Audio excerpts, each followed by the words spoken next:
Hello, everybody, and welcome to another Bad Comic Review Streams. And we're live on time. It's probably the first time that's ever happened. How's everybody doing today? Let's see who's in the chat, huh? Oh, man. A lot of people here today. Right out the gate. Hey, old guy. Hey, Retro. How's it going? Hey, Greg. How you doing? Hi, Matt. Oh, thanks for stopping by. I'll see you in the AM when you're listening to this. Hey, Frank. How's it going, man? JMK, how's it going? Sup? Hey, Lesser. Hey, Peter. Hey, Ryan. Hey, Ginger Power. Oh, you're not here? Oh, my bad. Hey, Tyler. Hello, Mr. Costin. Oh, beautiful day in my neighborhood. I hope you guys are having a good day. Hey, Evolved. I had dinner with some family. That was a good time. Hey, Deckfish. So, yeah, I got invited. I had Panera Bread for the first time in like 5 years. Went to a town I haven't been to in over 20 years. And yeah, that was kind of my day. It was exciting, let me tell you. So I'm a little jazzed. Had a pretty good day. Had some delicious free Panera Bread with my brother and his wife. That was a good time. Played with their dog, who's adorable.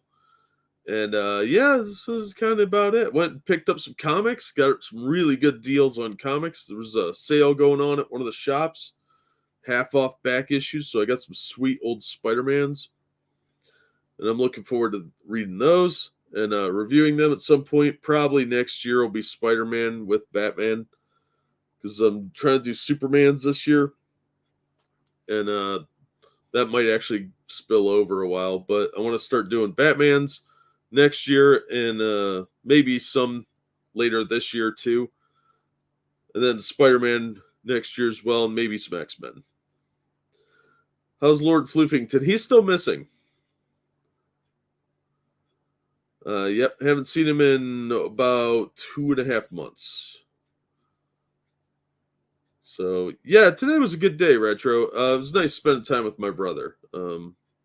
He's obviously declining, but it was nice to spend time with him. Don't worry, Ryan. I'm still bitter and jaded with all the yummy black pills I can handle at any given time. Hey, Twisted, how's it going? So we got kind of some old news since it's been a little while due to unfortunate life events. Oh, no, it's okay, Costa. I don't really talk about it too much because I did like that cat quite a bit. He was adorable. Very mellow cat, really laid back. And I like cats like that. I don't like the overly aggressive ones. So, yeah, I miss Floofington. I hope he's okay wherever he is.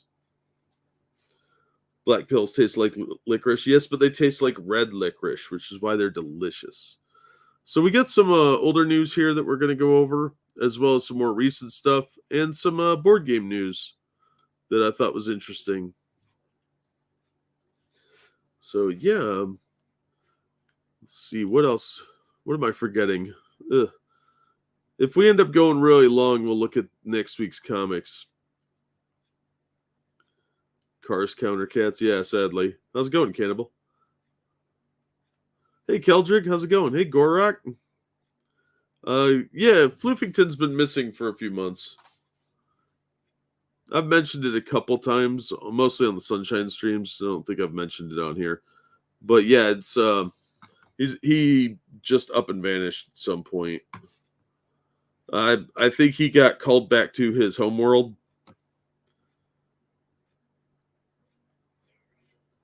What the hell am I doing here? I don't remember. I don't remember what I was doing. It must not have been that important. Thanks, Gorak.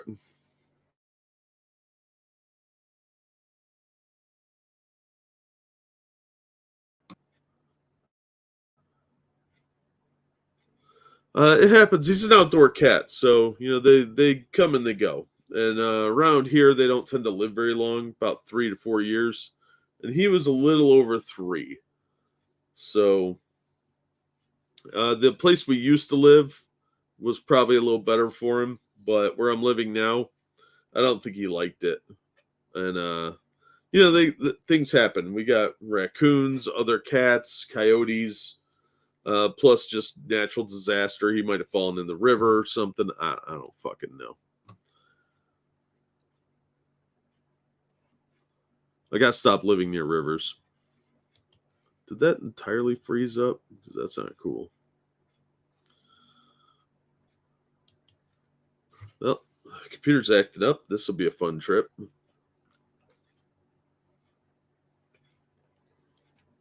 As usual, if I get disconnected, just hang out for a few minutes. I'll be back. So, all right, seems to have sorted itself. I heard your fate. Who? It's a good question. It's a good question. Hey, Merle, how's it going? So I don't get to see these streams. My life has been hectic. Oh yeah, dude, I understand. Hey, Straight Sith Male, how's it going? Did you know everything is stupid? Yeah, it pretty much is. Not gonna lie, most things are pretty dumb. I'll take my dog for surgery in the morning, so I took these 2 days off. Oh, wow. I hope your dog's okay, dude. I like animals more than I like people, which really isn't saying much, because a lot of animals piss me off too. But like, you get some fluffy little kitty cats and doggies, they're really cool, and the occasional mercat. Do respect the mercats. So my cat may have went out crusade. Yeah, exactly.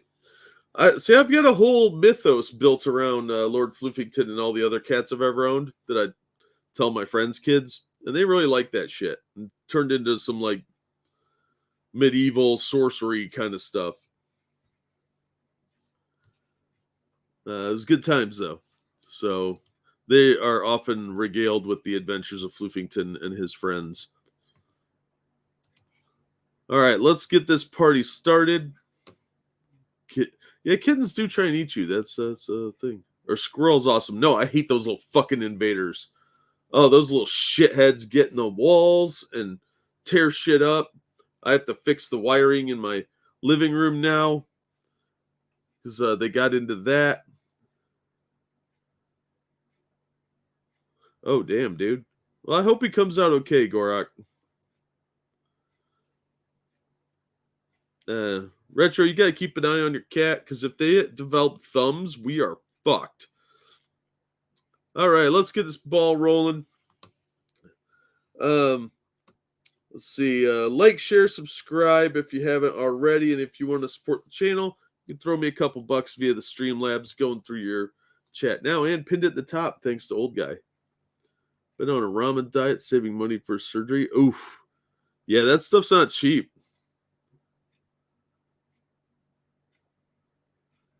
World War III in April? Dude, yeah, that does seem more plausible than ever, sadly.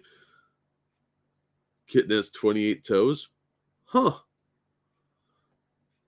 Well, I never counted the toes on my cat. Sitting next to me, pissed off right now because it took his food bowl away. Yeah, I'd be pissed off too. He's like, hey, that's mine. So I could not understand people, however, I understood animals. Animals are much more upfront.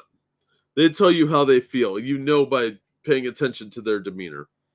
Whereas humans are sneaky. And trust is if I get mauled by a bear, I'll understand it. He's doing bear stuff. One of your friends sells you out. That's another story. Hey, Keeper Dam, how's it going? All right, let's take a look. Oh, stupid damn thing. Every time I try and do something. Hey, Road Dog.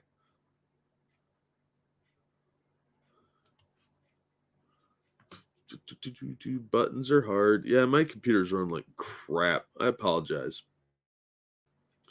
Someday I'm going to get good at this streaming thing.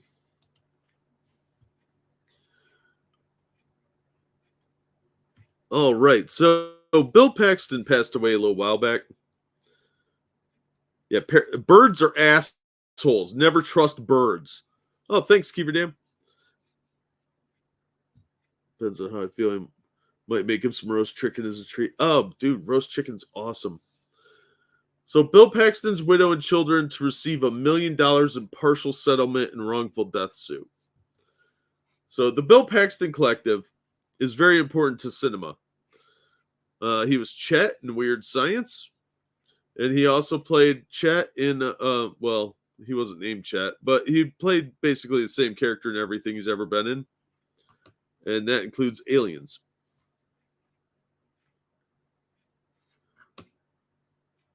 Oh, damn it. Why is this freezing up? That is really pissing me off. Guess I have too many tabs open. Come on. That kind of worked. No, I don't want to go over here. Oh my God. Stupid internet.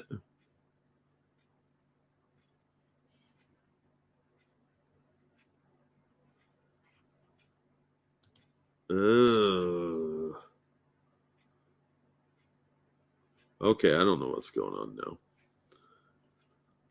I have no idea if any of you can hear me. I'm just talking to myself at this point. Yep, this is awesome. I can't change tabs either. It's very frustrating. Yep, this is riveting stuff. Riveting internet here. But I can't change the screen because why would it want to do that?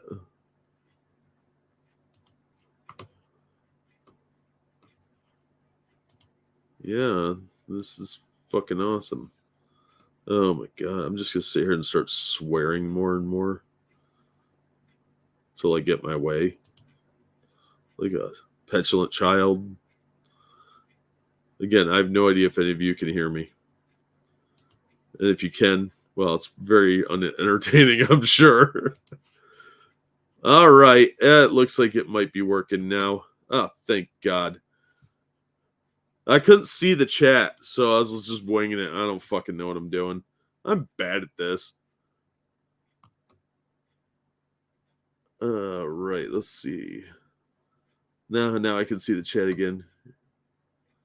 I have had too many people I consider like a brother end up betraying me. Right? Yeah, it sucks too because we're social animals, but these days people are just jerks. They have to get some sleep. We'll listen, doze off. Oh, cool. Have a good night, dude. Hope you sleep well. Some humans work for Disney and they're crap all over Star Wars. Yeah, because they need weird emo stuff. Hey, Frosted, I'm going to be on Frosted's channel on Friday for the corner. Yeah, RAM exists. Chrome, I'll have that. Yeah, Chrome is garbage, man. I freaking hate this. We can hear you. I can hear you. Hey, Della. Petulant Jack, a new character's entered the mythos. Oh, well, there's that. Can hear you. This is a lot of entertainment of the rage. Oh, dude. When I'm angry, I just start mumbling to myself. And it's sometimes a thing to behold. I got it from my dad. When he would work on cars, he'd just start swearing under his breath. That's how I learned to swear.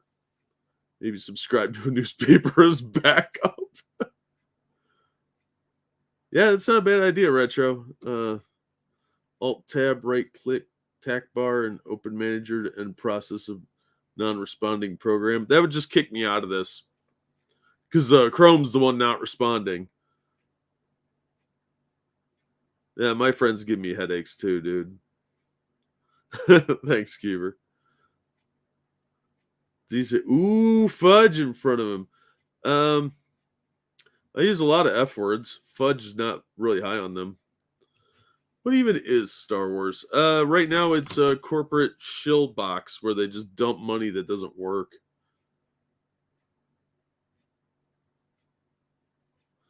I get it, Check. I get it. He's very vocal as he worked on things. Yeah, he never swears around my mom. So he would have to mutter under his breath so he wouldn't get busted. And it was always pretty funny. As I got older, I've learned to appreciate it a lot more. So Bill Paxton's family's reached a partial settlement with an anesthesiologist medical group in the wrongful death negligence suit they filed following the actor's death in 2017. According to court papers submitted on Wednesday with the Los Angeles Superior Court, attorneys for co-defendants General Anesthesia Specialist Partnership are seeking approval of a settlement of $1 million between Paxton's family and the company. The agency was involved in Paxton's heart surgery that occurred at Cedars-Sinai Medical Center in LA less than 2 weeks before his death on February 25th at the age of 61.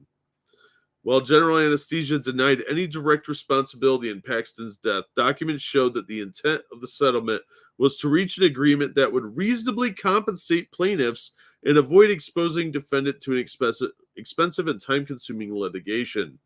In other words, they didn't have the money to be fighting this. The filing says the settlement is contingent on the court filing it made in good faith, according to NBC. Trial for the remainder of the 2018 lawsuit filed by his widow, Louise Paxton, and their children, James and Lydia Paxton, is scheduled for September 19th, according to Deadline. The other defendants named are Cedars-Sinai Medical Center and Dr. Ali, something I can't pronounce, a cardiographic surgeon employed by Cedars-Sinai, who the Paxton family alleges provided the actor with negligent diagnosis, management, and treatment, leading to the complications that resulted in his untimely death.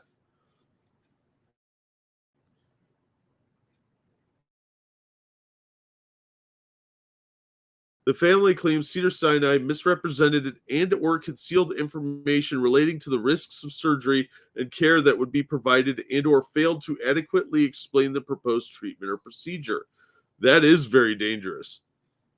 Always do as much research on your diagnosis as you can, because a lot of times they try and give you surgeries and stuff you don't need.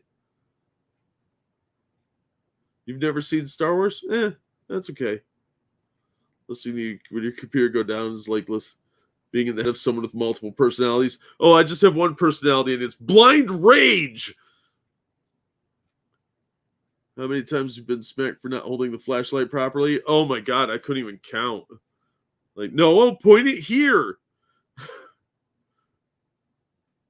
Hey, Kyle. Yeah, my mom doesn't swear. Well, she says shit on rare occasions, but that's about it. Mostly when they're playing cards. That's cutthroat in my family. On that side of the family, especially if you're playing cards, that's blood. They would play euchre through the apocalypse and not bat an eye. Oh, zombies are rising up? Well, we'll deal with it after this game. Yeah, that's fair, Cougar Knife. How's it going? Little son of a bitch. His mom got his dad a look. My rage has blinded me. That's fair. Hey, Johnny. Check with your insurance company. Yeah, dude. Always find out as much as you can about what they're proposing, because that's not medical advice. That's just common sense advice. Somebody says you need a surgery. Yeah, you should look into that and just see for yourself what you think, what's best for you. Furthermore, they alleged that this doctor's name I can't pronounce was not in the hospital. They're claiming the hospital failed to disclose that the doctor was going to use a high-risk and unconventional surgical approach, which he lacked experience and was based upon information and belief beyond the scope of his privileges. That's a huge no-no. Failed to arrange for continuous care and coverage for the actor while he was away. Wow, this guy left and didn't even do anything to... Wow. Caused a delay in treatment resulting in damage, which is probably why he had to have that next surgery. As a result, the hospital and the surgeon's alleged negligence, Paxton had to undergo a series of procedures that ultimately led to his death 10 days later. So, yeah, that's pretty brutal. This was originally in People, but it had a bunch of pop-ups and shit, so here we are. So if you want to read more about this looks like it's going to get pretty messy. But nobody's really talking about it, and I was kind of surprised. Because Bill Paxton was a pretty recognizable dude. Good actor, too. He played the same guy all the time, but, you know. Get offline. You're not my mom. Used to play Pinochle and Cribbage. Yeah, I can't play Pinochle. It's fucking complicated. And I just don't care enough. My mom used to somehow manage to ruin her windshield today with an ice scraper. Wow, it's actually a pretty good accomplishment.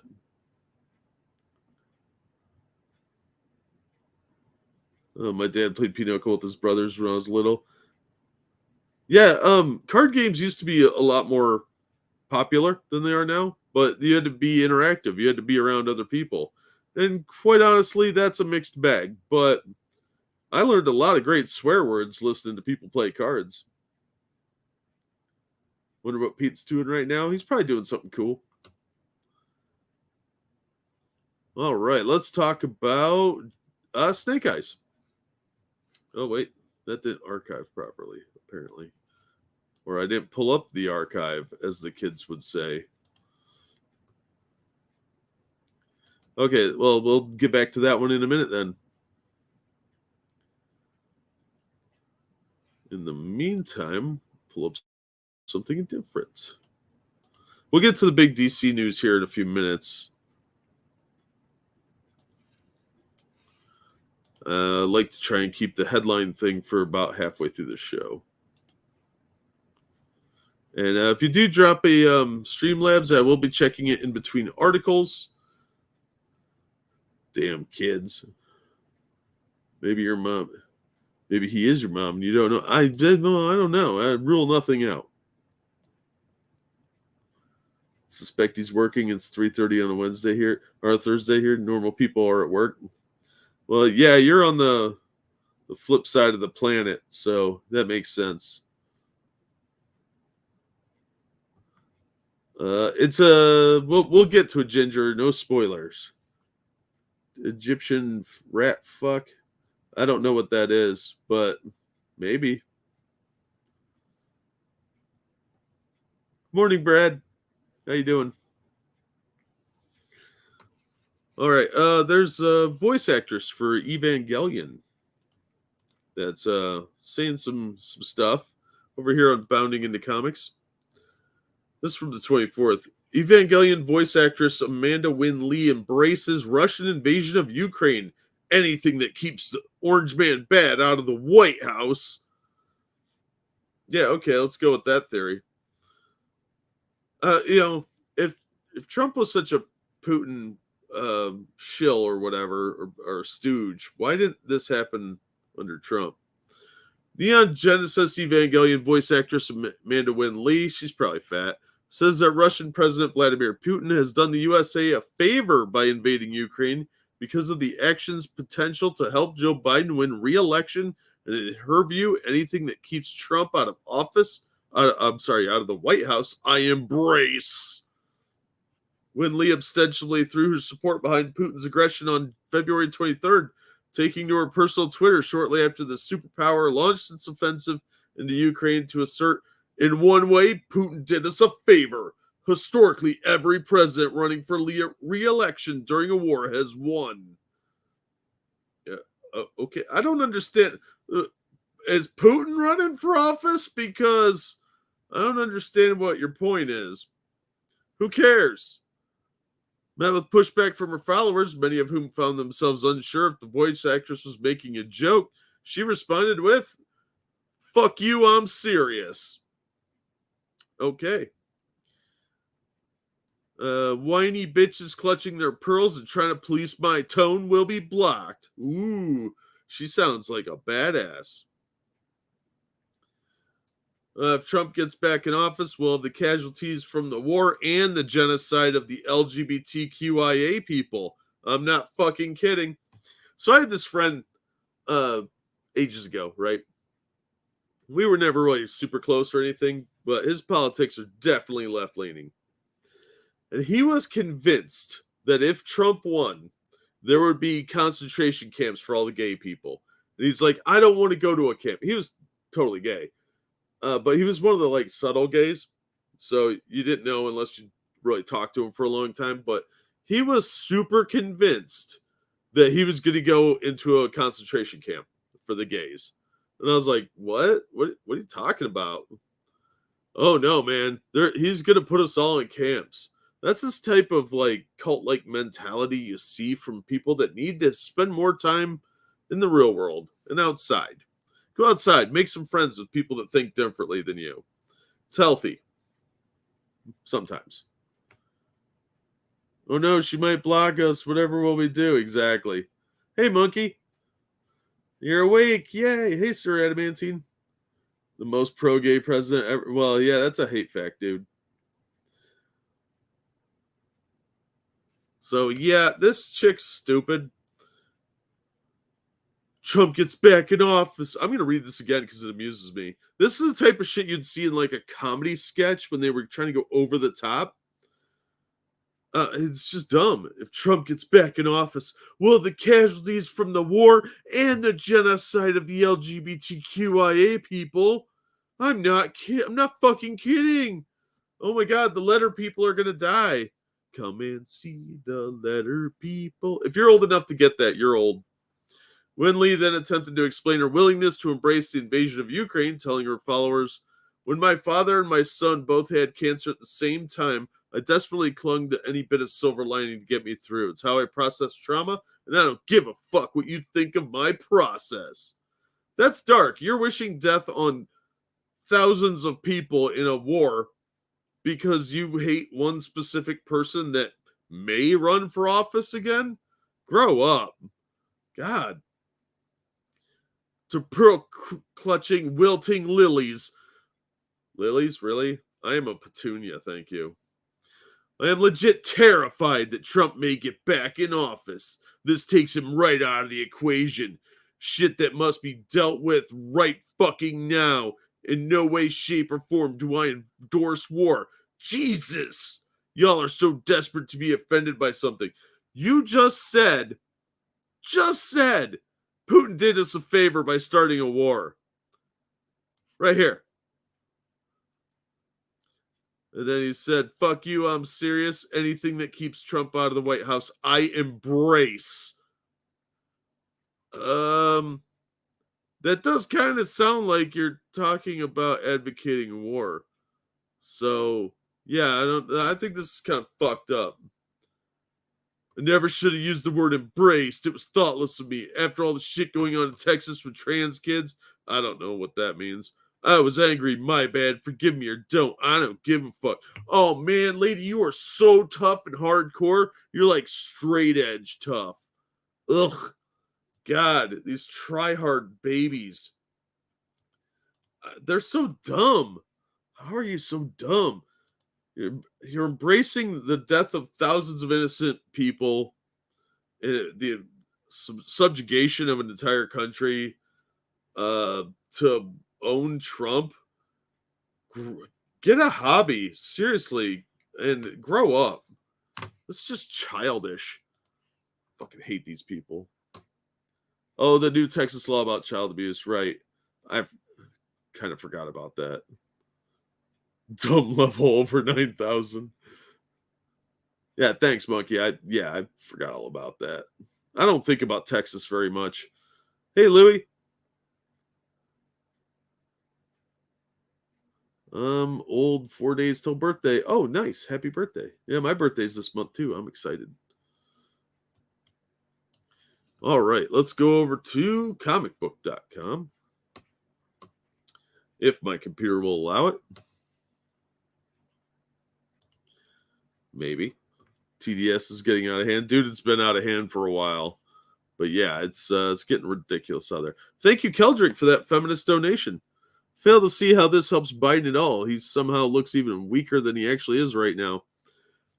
Yeah, I mean, I don't want to get too political on this channel, but yeah, it's just dumb. This doesn't stop Trump from getting elected. If anything, it probably helps him. Are monkeys evil? No, not really. The Pin Streamlabs doesn't work. Hang on, I'll toss it in. Thank you for letting me know. Sometimes it just gets quirky. Sorry, old guy, I'm going to replace your comment here.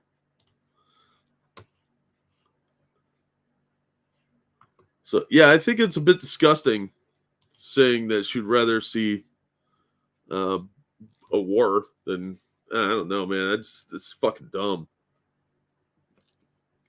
Such baby brain thinking. That's how you know you live in a very comfortable society, when you could just be kind of blasé about a bunch of people dying to own your enemies. He stayed in place the whole trade union. Yeah, what a fucking waste of time that was. Truth is, we're all evil, hairless monkeys. I have hair. Not a lot, but I do. All right, over at comicbook.com, G.I. Joe Snake Eyes won 12 deluxe figure pre-orders, including Timber. This looked really fucking cool. All right, you got Snake Eyes here, and you're like, all right, that's pretty badass. There's some alternate hands. You got your swords, which I don't like this scabbard. That's kind of dumb looking.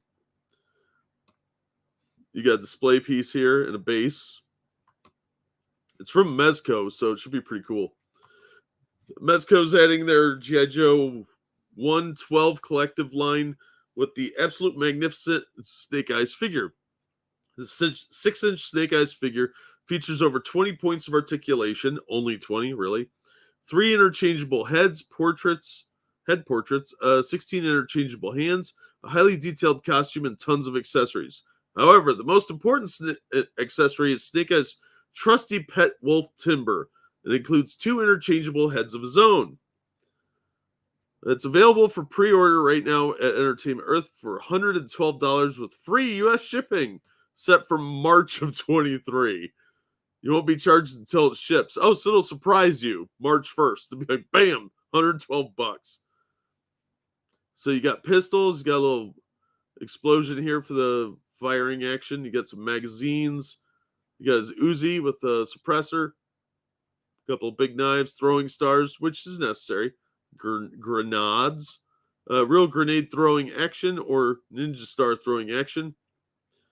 Throwing knives. Why don't you have throwing knife action? Huh? Why? All right, so you got the body, one head, hand-painted authentic detailing, 17 centimeters tall, 16 interchangeable hands, 1 pair of fists, 1 pair of trigger fingers, 1 pair of knife-holding hands, then sword-holding hands, and staff-holding hands. Costume, long-sleeve shirt, chest harness, wrist gauntlets, utility belt, cargo pants, thigh holsters, shin guards, combat boots. They haven't shown Timber, but obviously this is going to be like a angry face Timber, and this is probably going to be like fun-loving pre and post mauling look. I would have liked a picture of Timber though. Timber with 2 interchangeable heads, a 3-section nunchaku, group of 3 grenades attached to the harness, 1 tanto knife with sheath, 1 ninjato with sheath, 1 falconon sword, submachine gun with removable silencer and 2 removable magazines, handgun with 2 removable magazines, 1 gun blast FX, shuriken FX, grenade FX, 2 butterfly swords, 3 Ropo shuriken, 3 Manji shuriken, 6 grenades, 6 throwing knives, 1 display, collective display base, 1 adjustable display post. There's also some other figures and stuff coming out too of Snake Eyes, but this looks really cool. $112. That's a little rich for my blood. I bet he does have Kung Fu grip, actually, Jim. We were just talking about Snake Eyes. Where do you pull the string? He says nothing, just like in the cartoon. He's a mute. He can't help it. And a partridge in a pear tree, maybe. That'd be awesome. Christmas themed Snake Eyes. He gets all this cool shit in a Santa hat.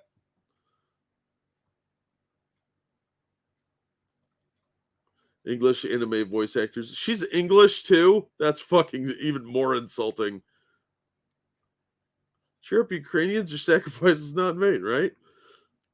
So I thought this looked really cool. It's only a 6-inch figure though. If it was 12 inches, okay, I think you could justify $100 on that. With the switchable hands, it's weird. I agree. I generally don't like that because when I play with the toys, I don't want their hand falling off or their head falling off. Like, I understand the interchangeable heads to a point, but why don't they just make more figures. I don't need anything that articulated that I'm switching the hands out.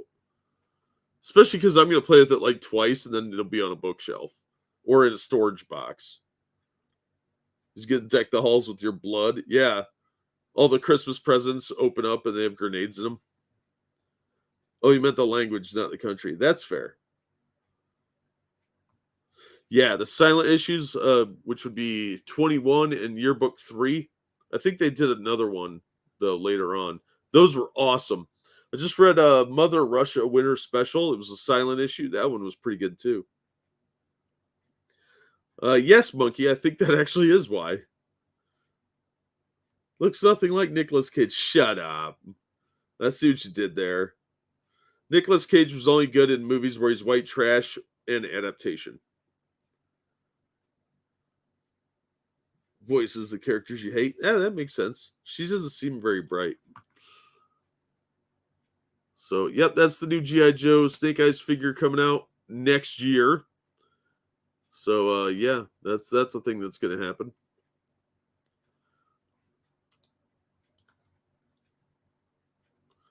All right, let's see what we got next.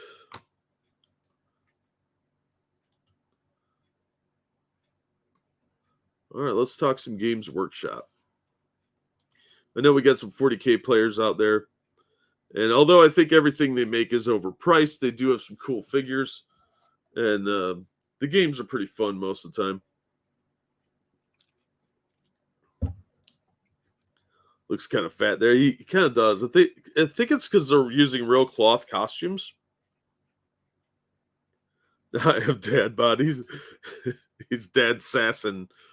Copyright, trademark. Oh, thank you, Retro, for the donation. Money for Jack. Give Jack money. I like where your head's at. That's a good idea. Appreciate the donation. That's very generous of you. And if you guys would like to donate, there's the link. Just follow the lore these days. I hear that a lot. Unfortunately, that seems to be a very common theme, especially because their prices keep going up. But they are introducing a new combat patrol from my favorite group, the Eldar. So you've got a box set featuring the Eldari forces. I don't know how to fucking pronounce any of these stupid words. But they got a squad of jet bikes. You've got a Dreadnought here, Wraithguard. No, that Wraithguard's different. They changed all the names on me in 3rd edition. But in a squad of Guardians, it looks like.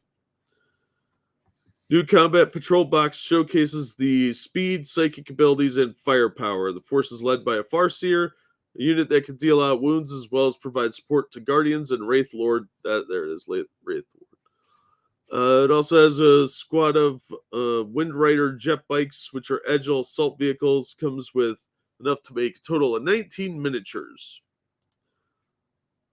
Which, it's probably going to be $100 because they really like money over there. Come on, open.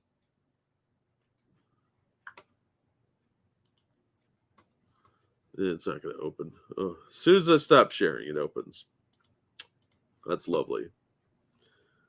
So there's the Farseer. I do like this sculpt, but I'm not assembling that. If it was metal and came as one piece, I'd be a lot happier. There's jet bikes, pretty standard looking jet bikes for the last 20 years. It's got a support platform as well, which these things are actually pretty handy because you only need one. They used to have 2 Guardians, spotter, and another guy, but now they're only 1. And they actually are pretty devastating if you can hit something with them. But the Wraith Lords are cool too. I would give them 2 guns though instead of a stupid sword. More than that, if there's a vehicle, I'd say 150. Oh, fuck that. 185 in Australia. Oh my god. Yeah, it was called the Eldar Dreadnought in 2nd edition back when I played. Yeah, the Wraith Lords. I'm never going to remember that. This is the Dreadnought. Because it basically is a Dreadnought. It's not as good as the Space Marine ones, but But my knife ears are fun. I do love the Eldar because they have the cooler looking figures. I know, judge away. I'm fine with it. I've accepted who I am. All right. Let's see. I got a couple of directly comic book things, but not a whole lot. That's why I stopped on port, right? $185, man. What a ripoff. Especially because they're all plastic. If they were metal, I could understand a higher price. Because when I was playing, it was $8 for 2 metal figures. There's no justification for $50 for 5 plastic minis. That's ludicrous.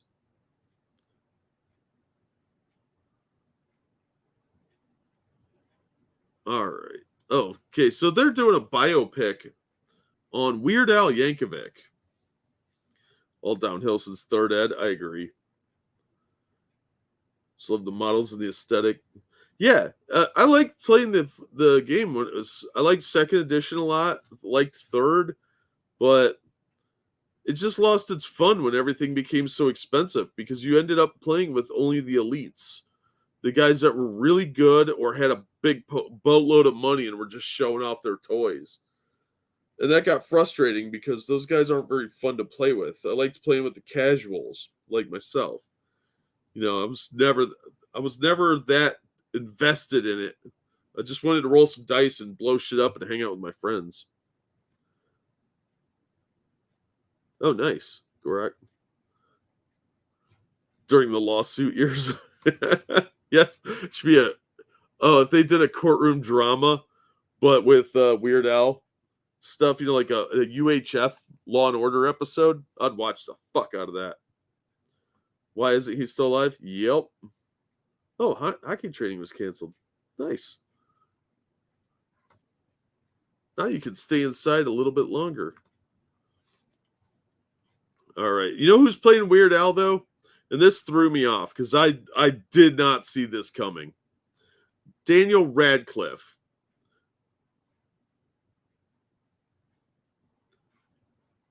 Fucking Harry Potter. Harry Potter is Weird Al. Elton John's still alive? Really? Huh. Learn something new every day. Maybe you're asleep, monkey, and you just don't know it yet.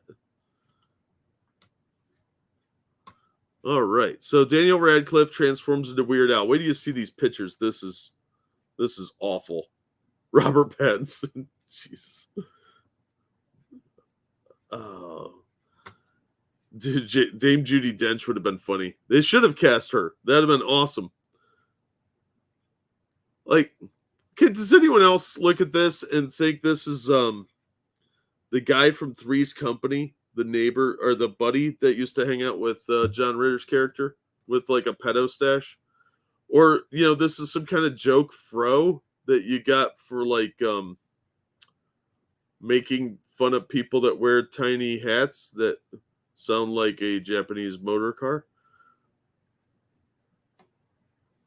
It just looks ludicrously silly. He doesn't look anything like Weird Al. Now, granted, he looks like a guy that I bought a car from one time. And he looks very suspiciously like my Latin professor now that I look at him closer.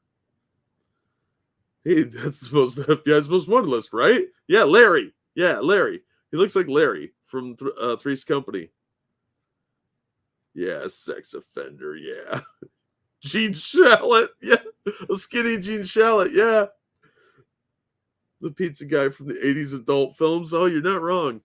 But it doesn't look anything like Weird Al. He just looks like some creepy weirdo that would probably like try and give a chick a roofie colada. Like, do not take a drink from this man. Okay, if you see this dude or somebody that looks like him and he's got a drink and he's like, "You want a sip?" Say no. Your butthole's gonna hurt.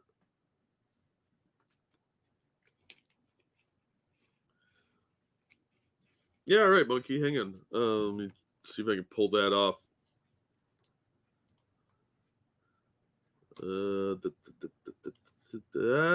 Buttons are hard.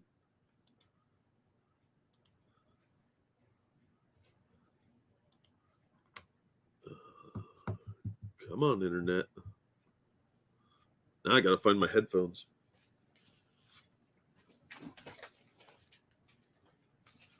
They're on the floor again.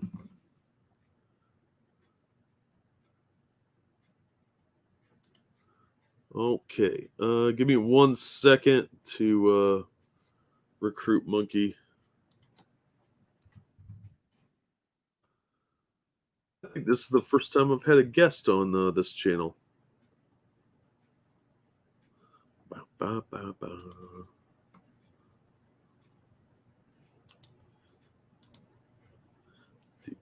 Buttons. Oh my God, load. There. Twitter's over capacity. Please wait a few moments. It actually said that Twitter is over capacity. Yeah, I probably will, Ryan, but you know, that's either here or there. Weird Al. You're not wrong, Frosted. You are not wrong at all. Computing is hard. It is on mine.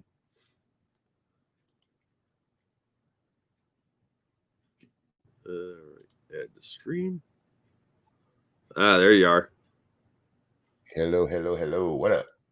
How's it going? You know. Yeah, I understand all too well. So what do you think about Daniel Radcliffe here as Weird Al? There's nothing I could say that's friendly for a channel. Right? All of the words I want to use will get picked up by a bot somewhere. Yeah, but I look at this and I think roofied drink.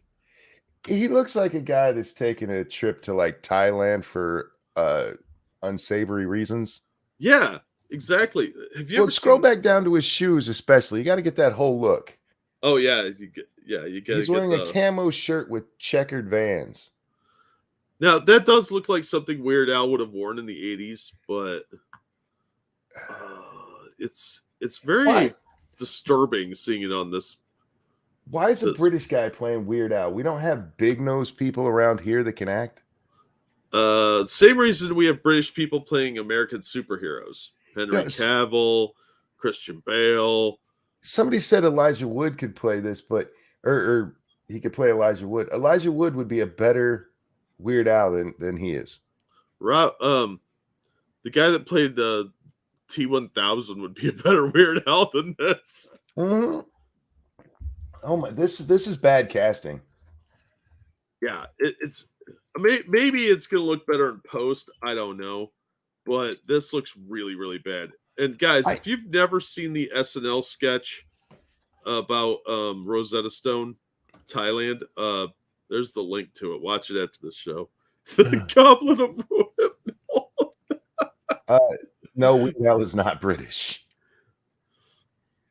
I do think that a biopic of him could be interesting because, especially go back to the early '80s, the mid '80s, when Michael Jackson and Prince and Madonna are all there, and he got sued quite a few times. That could be an interesting story to tell. But not with that weird thing doing it. Yeah, it looks like a frizzy wig that you'd buy at a party store with a equally creepy taped on mustache. It looks like your uncle you don't want to visit. Yeah, Uncle Touchy McGee. Yeah. That's uncle went away for 20 years. Yeah. This is not allowed within 500 yards of a school. He doesn't look like Weird Al at all. No, he looks more like Larry from Three's Company. He really does look like Larry from Three's Company. If you guys don't know who that is, look him up. I forget his name, the actor's name, but yeah. I can't believe you forgot Larry's name.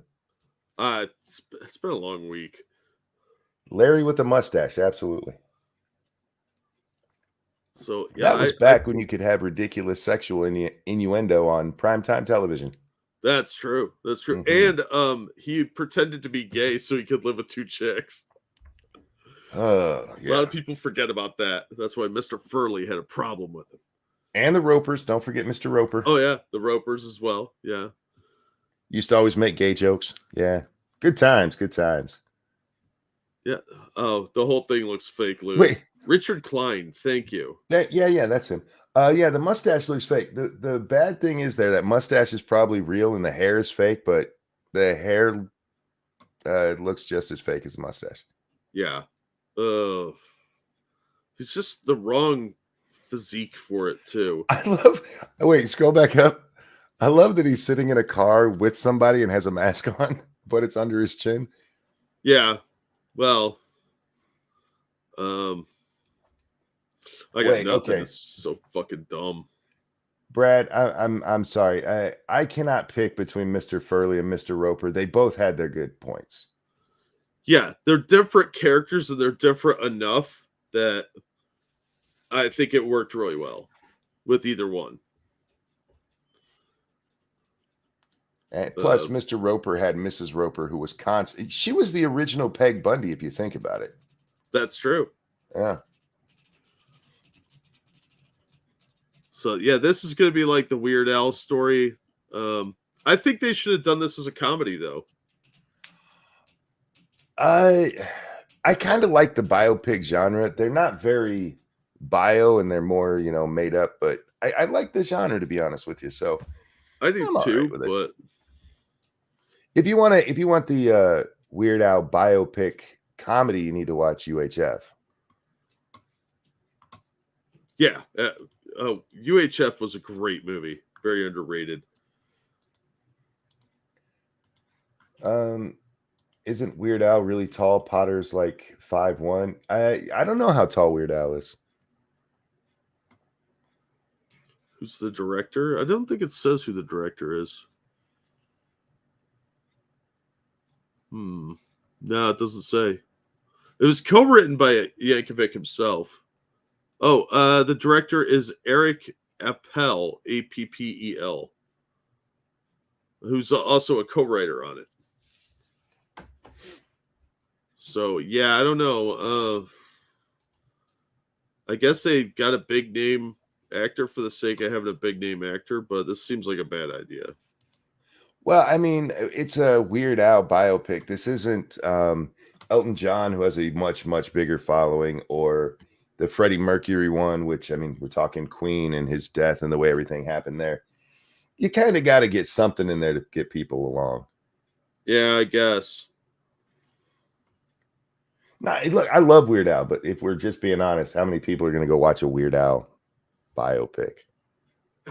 Yeah, you'd be talking like 80s and 90s kids. That'd be about it. You watch him grow up playing the accordion. See, they could play it up like a Wonder Years thing and have actual Weird Al narrate it and do it for laughs. I'd watch the shit out of that. It'd probably be about as real as any other biopic. Yeah. It'd be more entertaining. Definitely. Has Radcliffe played any character well who isn't Harry Potter? Not really. I don't think I've seen him play any other characters. I know he did that one where he was naked. Yeah, I did the stage play where he was a horse fucker. Yeah. He was in something else recently, but I don't remember what. I don't really care. All right. You want to talk some Star Trek, Monkey? Sure. Well, it depends. Which one are we talking? Oh, we're talking new Star Trek. Like, oh, God. Maybe. STD and Pickard. Jean-Luc Pickard. Jean-Luc Pickard. This comes from Bounding into Comics. Alex Kurtzman is the one behind all these shows. These are recent stuff. And a Star Trek fan launched this petition to have Alex Kurtzman's Star Trek designated as non-canon. Where do I sign? That is a petition I will sign. Right? Oh yeah, he did that movie, The Late Woman in Black. The first one was pretty good. The second one was stupid. Alex Kurtzman, a Star Trek fan, has lost a petition to have the live-action Star Trek shows created by producer Alex Kurtzman designated as non-canon. And I agree. No, wait, look. I think that it's great that they finally have a Starfleet officer who's fat and ugly. Everything else, just the chick on the left there, she gets to stay canon because we need canon balls. I see what you did there. Thank you. That was a long joke. There's a link to the petition here. It's on change.org and declared as you're probably aware we've entered a new era of Star Trek, if one could call it that. New Trek or STD and Pickard. I'm not considering lower decks because it's meant to be a joke. Blatantly disregard Gene Roddenberry's vision of a utopian, moral, and optimistic future. Hang on there. The thing is, I've heard people tell me that lower decks is one of the better Star Trek things, and from what I've seen of it, it's trash.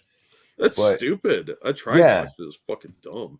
So I see a lot of people dismiss it that way. Oh, it's just meant to be a joke. I'm not sure. They have jokey stuff that they do in there, but they tried to sneak that shit into, and it was still helmed by this reject. I'm trying to be careful with my words, Jack. It's hard to do, I assure you. Biting my tongue hard. Mary Sue Michael here. That character's so obnoxious. I can't watch that show. It had the beautiful Michelle Yeoh, who's one of the older ladies that I would bang because she's Asian and smoking hot. And she was Wing Chun. See, she's here wearing this saucy little outfit, and the whole scene's ruined because this shitty actress with her Mary Sue characters in it. What's his name? Critical Drinker calls her Diversity Space Jesus. I like that. I wish I'd come up with that. Me too. I was so jealous when I heard him say that. I was like, man. Yeah, wow. Okay, that's pretty good. Star Trek Discovery betrays the principles upon which Star Trek is based. In the past, we've seen Kirk and Picard always offering a helping hand, even to those who'd be considered enemies. And when they each had their own prejudices, Kirk's racism against the Klingons for his son's death, and Picard's hatred of the Borg for his assimilation, they learned that hatred and violence were wrong. They both disregarded their own plots of revenge because in the future, humans are taught to resist prejudice and to honor life. In Discovery, we see protagonists sadistically torture, call crew members who've died idiots, and belittle others who are below them in rank. Yeah, that sounds about right. In Picard, we see sexism as the name of female empowerment. Yeah, that sounds right. That picture's killing me. Oh my god, that's haunting. It really is. I'm gonna have nightmares about that. We see addiction glorified, poverty present, and bigotry on behalf of Starfleet.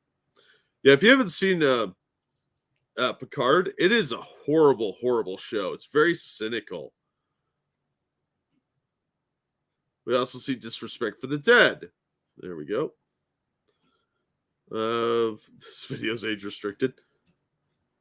I even touched on Kurtzman's eye torture fetish as he keeps throwing in. Yeah, he does have a kind of a weird fetish there. Yeah, this show, STD, I don't know how much of it you've seen, Monkey, but it is atrociously bad. Yeah, what I have seen of it, it's not good, and I don't understand how it keeps getting re-upped. Other than they have the franchise, so they're using it. Yeah, they're creating content because they know somebody will watch it at some point. But Star Trek has never been a top 10 show or anything like that. The original one famously got canceled and was only re-upped for their last year because of a fan write-in.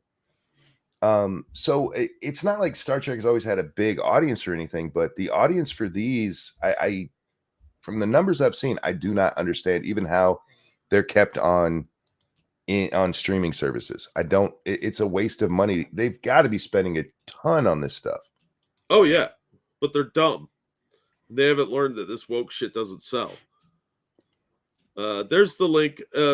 As of the writing of this article, there were only 46 signatures on the petition. So if you're interested, make it happen. I bet it would have more signatures if they included the newer movies too. Yeah. Well, they're not Star Trek movies. They're just action movies. They are, yeah, which they called Star Trek and kind of stole a little bit of the old storylines to try to retell them in a way that nobody really cared about. Yeah, it's really sad. Well, you and I talked about this. If you look at like Wrath of Khan versus Into Darkness, which are essentially the same stories, Wrath of Khan, even for its older graphics and everything, still holds up as a good movie because the weight is there. Yeah. And then Into Darkness, it's just like, Okay, I know Khan is because I'm a Star Trek fan, but just within this universe that they built, he means nothing to me. Yeah, there's no sense of meaning to any of it. Yeah. The death is cheapened. They keep cutting away from the scene. The lazy flip flop. I'm going to ruin a 10-year-old movie. Whatever.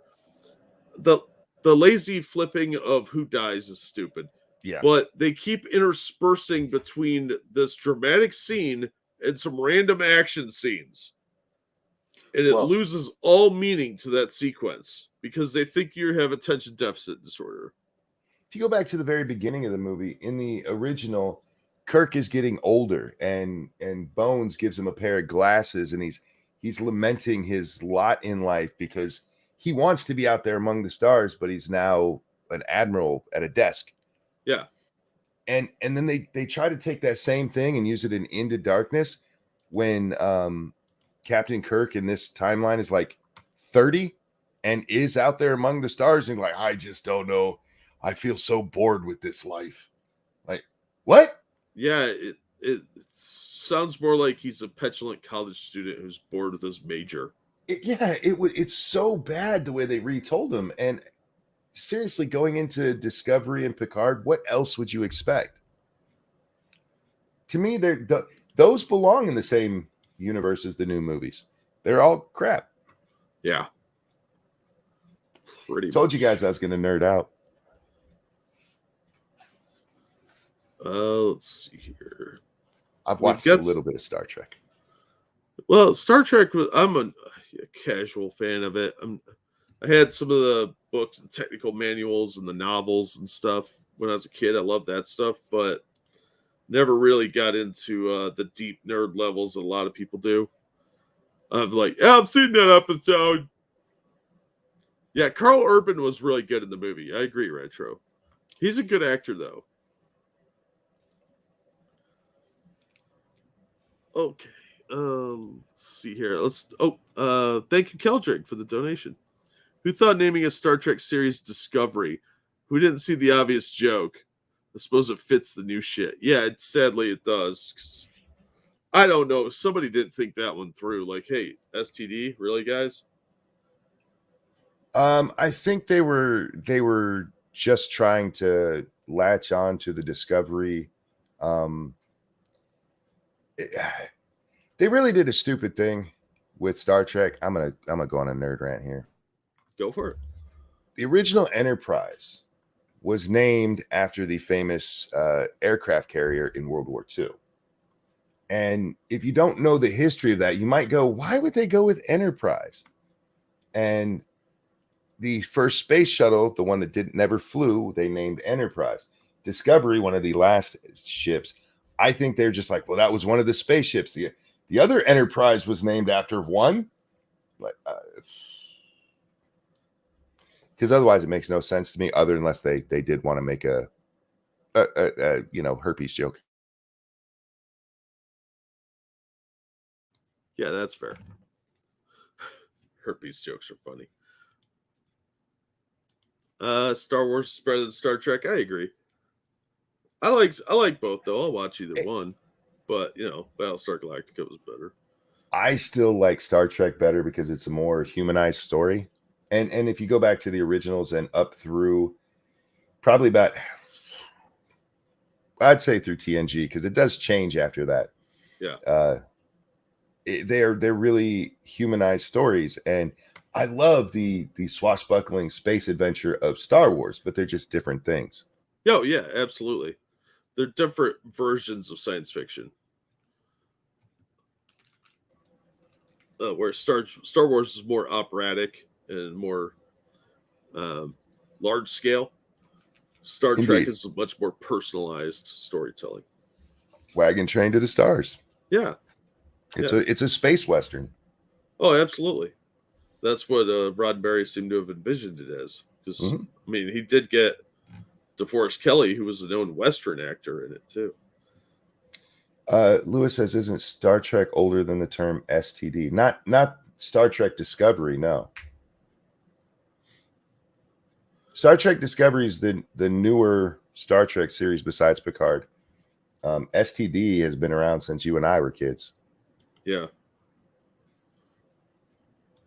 Now, what do you think of the Doctor Strange? I know you're a huge fan, right?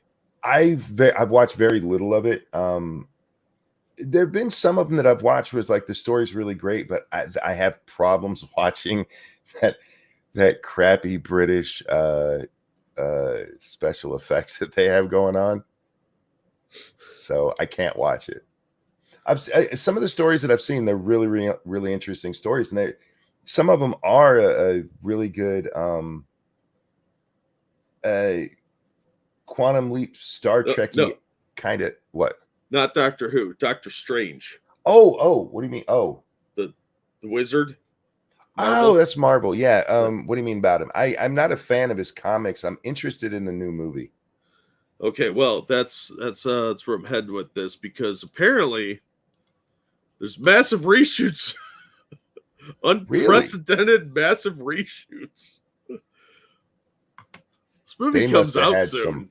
They must have had some bad focus groups. Yeah, something did not go well because they're changing some coursework here. Well, I don't know what the article says, but it could also be because a whole lot got leaked out more than I think they wanted just from that commercial they did. Yeah, but they didn't really tell you much about the plot. Like, they showed you a few people that are going to be in it. But I don't know. I think this does not look good if you're having unprecedented massive reshoots. No, that sounds like DC. That sounds like Star Wars at this point. Too. So Disney is really fucking up on movies lately because they did massive reshoots on Solo, which made that a really, really tepid movie. They did massive reshoots on Rise of Skywalker. Apparently, there were like 7 or 8 cuts of that film. So were any of them good? I doubt it. Sonic, at least they fixed Sonic.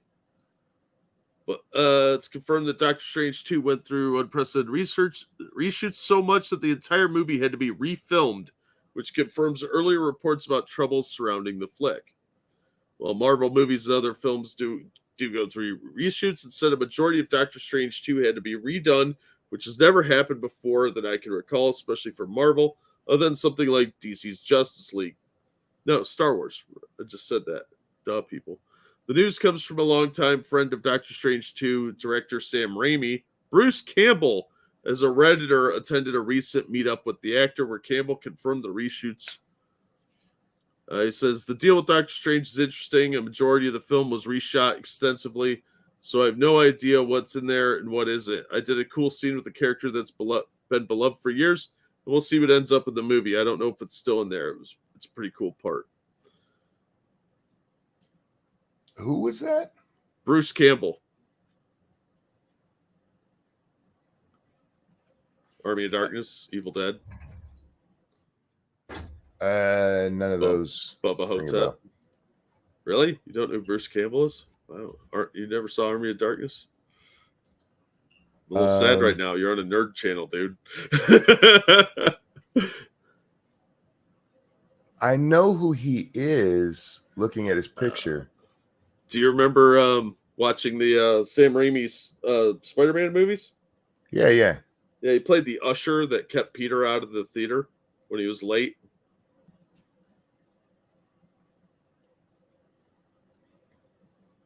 I'm just looking at him trying to figure out what character he might have played that he played a long time fan or a character that people love, but he kind of has a look like Reed Richards, to be honest. Yeah, he's a little too old and probably fat now, but I bet he's playing like the Beetle or someone like that. In a Doctor Strange? It's a universe jumping thing, I suppose. Burn Notice. Yeah, he was on Burn Notice. The bald guy from Die Hard. No. That was Bruce Willis. Yeah, that was Bruce Willis. Yeah, he was in all the Sam Raimi Spider-Mans. He's friends with Sam Raimi. They did Evil Dead together. Briscoe County Jr. was a great show. Back in October, Grace Randolph talked about this. I see her name all the time. I don't give a fuck about Grace Randolph. Sorry, I don't. She sounds like she's got some real insights on stuff, but I don't give a fuck. But would you scroll back up just a Sure. second? Yeah, see, that was one of the things I was wondering about. It says she reported the flick was having story issues along with Spider-Man No Way Home with test audiences. I wonder if that was a big deal with because they integrated him so much into the plot. I don't know. I still haven't seen the movie, but even if he's not in there, he is like a main part of the Spider-Man plot. And if they didn't match those things two up well enough, I can see audiences being pissed. Yeah, quite likely they didn't have Spider-Man done with the editing before they started shooting this movie. So there might have been some changes. Yeah. During the process that like altered the storyline a little bit. And it was just enough to be confusing. Because they did tease a lot of stuff in there. Here they're adding a ton of characters because Marvel felt they were too light on Easter eggs to please fans. That's always on one hand, it's nice they're doing some fan service, but on the other hand, you don't want to do too much of that. It looks like a gimmick.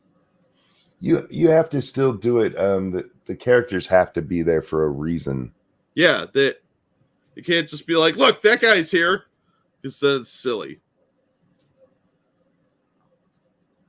Good news is the apparent problems with Spider-Man No Way Home were fixed, but it's also said Doctor Strange 2 underwent massive reshoots in a short period of time. That's usually not good. Hollywood Reporter released their own information on the research and stated that Benedict Cumberbatch and the cast were reshooting for 6 weeks, 6 days a week, and they also compared the reshoots to filming a whole other movie. 6 weeks, 6 days a week, that is basically a movie. And in most movies, that's a movie. Oh, yeah, absolutely. That's probably longer. Let's see. What do we got here? We got Captain Carter's shield from the What If, where she became Captain America. We got Evil Scarlet Witch a couple times. That's the girl that plays America Chavez. That's the obvious stuff I'm seeing here. But I think we're going to get a lot of like brief fan-pleasing cameos. If you guys are interested in this movie and don't want anything ruined, do not look at that poster that Jack's looking at right now. Yeah. Well, that's their advertising shit. I think there's going to be way more spoily stuff than what they're showing us here. No, the full-size poster of that one, that has a lot of cameos that are not in the commercials. Yeah. And I'm not telling people what they are because I try not to, even though I don't care about spoilers, Jack, I try not to ruin it for other people. Yeah. But that poster has a lot of This one we're looking at right here on the screen, guys. Yep. The shattered glass picture. Yeah. But that glass was not half full, so it's okay. It was all broken. Yeah. Let's see. Spider-Man No Way Home was also changed from more of a sequel to Far From Home, where Peter was supposed to be on the run following being set up by Mysterio, to a multiverse movie, which is evidenced by the use of the quick Charlie Cox Matt Murdock scene wiping away from Far Away Home rather quickly when Peter was in trouble with the police, and the movie proceeded into a multiverse film with Doctor Strange and the 3 versions of Spider-Man. Can I just say that's the one part of that movie I really, really hated? Far From Home, the very end, there was no reason to out Peter right there. No, it was kind of dumb. And it kind of boxed them in. If they'd left it ambiguous, then you can go anywhere with it. But with that, the whole world has to know. Yeah. Ramen says he liked the first Doctor Strange movie. I still haven't watched it. One day, I'm sure I will, but I have trouble looking at Footface there. Hey, Camel's just mentioning Jeffrey Donovan from Bird Notice. He was in Blair Witch 2 and he's in Law and Order now. The new Law and Order season they just started. So if you liked him, that's more of his work there. I think he's a good actor who gets bad parts.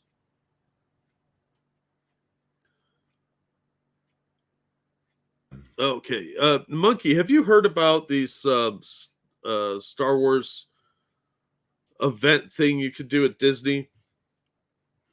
Yes. What are your thoughts on that? If people are willing to pay for it and have the money, I can't fault Disney for trying to make money off of them. I fault Disney for lots of things because it's stupid. But yeah, this Galactic Star Cruiser thing, some of the early reviews are in. And the videos and images look like such shit. But if you had to pick something that would make it completely cringy and just like over the top, I'm not getting involved in this, what would it be for you? For me, the cantina. Do a cantina? Well, if it's immersive, remember. So the cantina might be kind of cool if you could get rowdy and drunk. Yeah, I always hated the cantina. And oh, you know what? No, I want to change my answer. The singing scene from the revamped Jedi at Jabba's palace, where they have the little things up there singing. Yeah, that's actually a fair assessment. Karaoke with aliens. Yeah, that was horrible. Did you see the clip that's been circulating from the singer that they have on this Galactic Star Cruise? No. Oh, you ever see The Fifth Element? A long time ago. All right, you remember the blue lady that sings in that? No. It's a major part of the thing where they're on this space liner where they meet. Yeah, I know what you're talking about, but I don't have a picture of her. You know what I mean? Yeah. Well, if you get a chance, pull up the clip. Don't watch it of the Star Trek or the Star Wars that Galactic Star Cruiser thing, and watch the Fifth Element one first. Watch that clip and then watch the Galactic Star Cruiser, and you'll see that it's like one of those old Chinese knockoffs from the 80s is what it looks like. So part of your experience is this singing moment that they do, but there's also something to make it even worse. Oh. A dance off. No. Yeah. The dance off. Why? Why not? I don't know. I don't remember a dance off in Star Wars. I don't either, but D&D has slam poetry battles now. I guess. And impromptu festivals. So everything's going to be aimed at 12-year-old girls. No, I see this Star Wars thing getting blasted online. Its price, and if you've seen the rooms, a Holiday Inn room is much nicer, to be honest with you. But if people are willing to pay the $4,000 or whatever it is a day to go, that's what you get, dummy. And no, Assassin of the Great, it's not you got served, it's you got forced. Wait, wait. That's probably not a good tagline. Not paying $5,000 for a dance off with the Ewoks. If they had Ewoks, it would be better. I would watch a dance off with the Ewoks. I'm not gonna lie. Yeah, because they're midgets. So that would at least be somewhat more entertaining, and they're adorable, like little teddy bears. Whereas this just looks sad. And first of all, she looks photoshopped, but this doesn't look like Star Wars to me. It looks like really bad knockoff of Tron and Star Trek. Yeah. With a slightly 70s look to it. Ugh. There's a video here, early look, but that's not as important.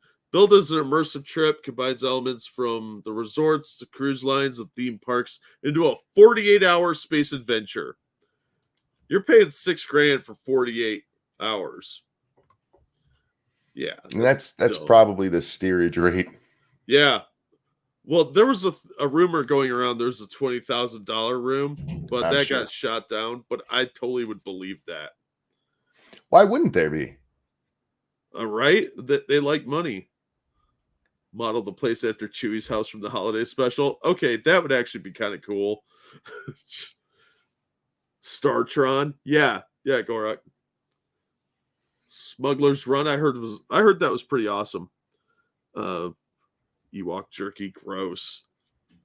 This week, however, Star Wars Galactic Star Cruisers officially debuted at the Walt Disney World Resort following the media embargo lift yesterday.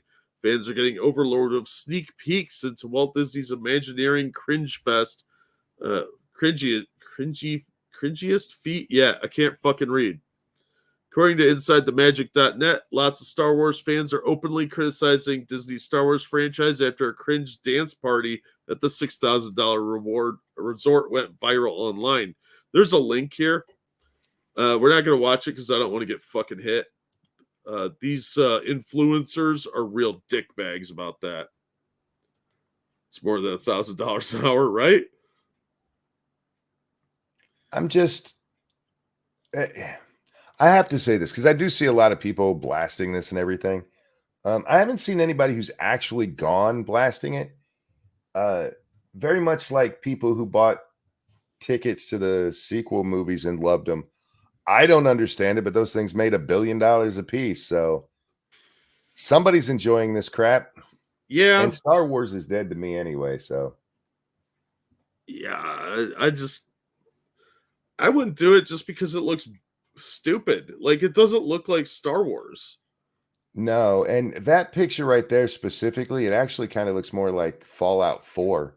It looks like some of the vaults in Fallout 4. Yeah, it's generic sci-fi. Yeah. See, this is focused on the new trilogy too, which is another reason I wouldn't do it.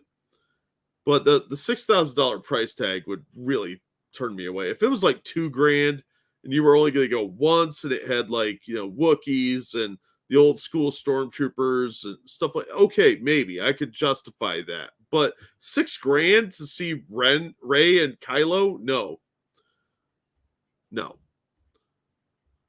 So aside from the obvious cringe, I don't know what that is. None of that looks Star Wars or even space. It looks like an old version of Contempo. This will be the storyline that takes us through the next trilogy of movies they make. A young Jedi that learned the Force through the ancient electric dance. The electric slide. That's how you learn it. Yeah. You know, that sliding builds up the static, and that's how you can power your lightsaber. All I can hear right now is Debbie Gibson singing Electric Youth. Oh, God, yeah. As someone who tries to defend the Galactic Star Cruiser tooth and nail, it's getting hard to face the fact that we probably would have just been better off with the Galaxy's Edge area expansion. Yeah. That's harsh. But yeah, there's video of this Rodian playing like the electric keyboard. It is really, really bad. So yeah, I would not waste $6,000 on this. Neither would I, but I also wouldn't go down to the Disney theme park and, you know, like, oh, they got the Millennium Falcon here. Like, and if you stand in line for 8 days, you might get to take a picture of it. Yeah. And nerds are going there and paying $5,000 for a lightsaber, and it's just the hilt. It doesn't light up. It's not a real lightsaber, guys. If it was a real lightsaber, it'd be way cooler. It would be, and it would be worth $5,000. Just a hilt, it ain't worth that because you got it at Disney for real. Kiss my ass. Look, they made the originals out of Graflex photo bulb attachments. Just buy one online; they're like $200. Mm-hmm. Make your own. You can make a Star Wars hilt pretty easily. Yeah, there's instructions online. Yep. I've known people that have done that because they're weirdos. Supposed to be you loved it years ago and now you pay for your kids. Yeah, well, if they do the stuff I loved, then maybe I would. You know what? I'll let my kids watch the movies I loved years ago, and they can pay for anything else themselves. Model like the interior of the Death Star. That would be cool. Model it like anything. Okay, I've never seen a Star Cruiser that looked like that either. No. Maybe it's just because they didn't take us down to the mess hall on the Star Cruiser. There were no mess hall scenes on the Star Cruiser. Yeah. You get a cool lightsaber at Toys R Us for what, 20 or 30 bucks? Yeah.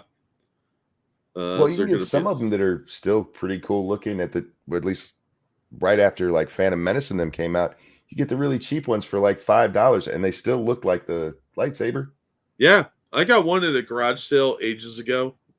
That was from Return of the Jedi. And it was just a big, long lightsaber. And you swung it around. It made that woo sound. Because it was hollow. And they had a little like cross piece on the top. So it would pull air in and make this cool whooshing sound. They're going to make a Star Wars Modelo for furries and fatties like Wookiee Cookie Pork 9. I don't know. They could probably do that in Vegas or Nevada.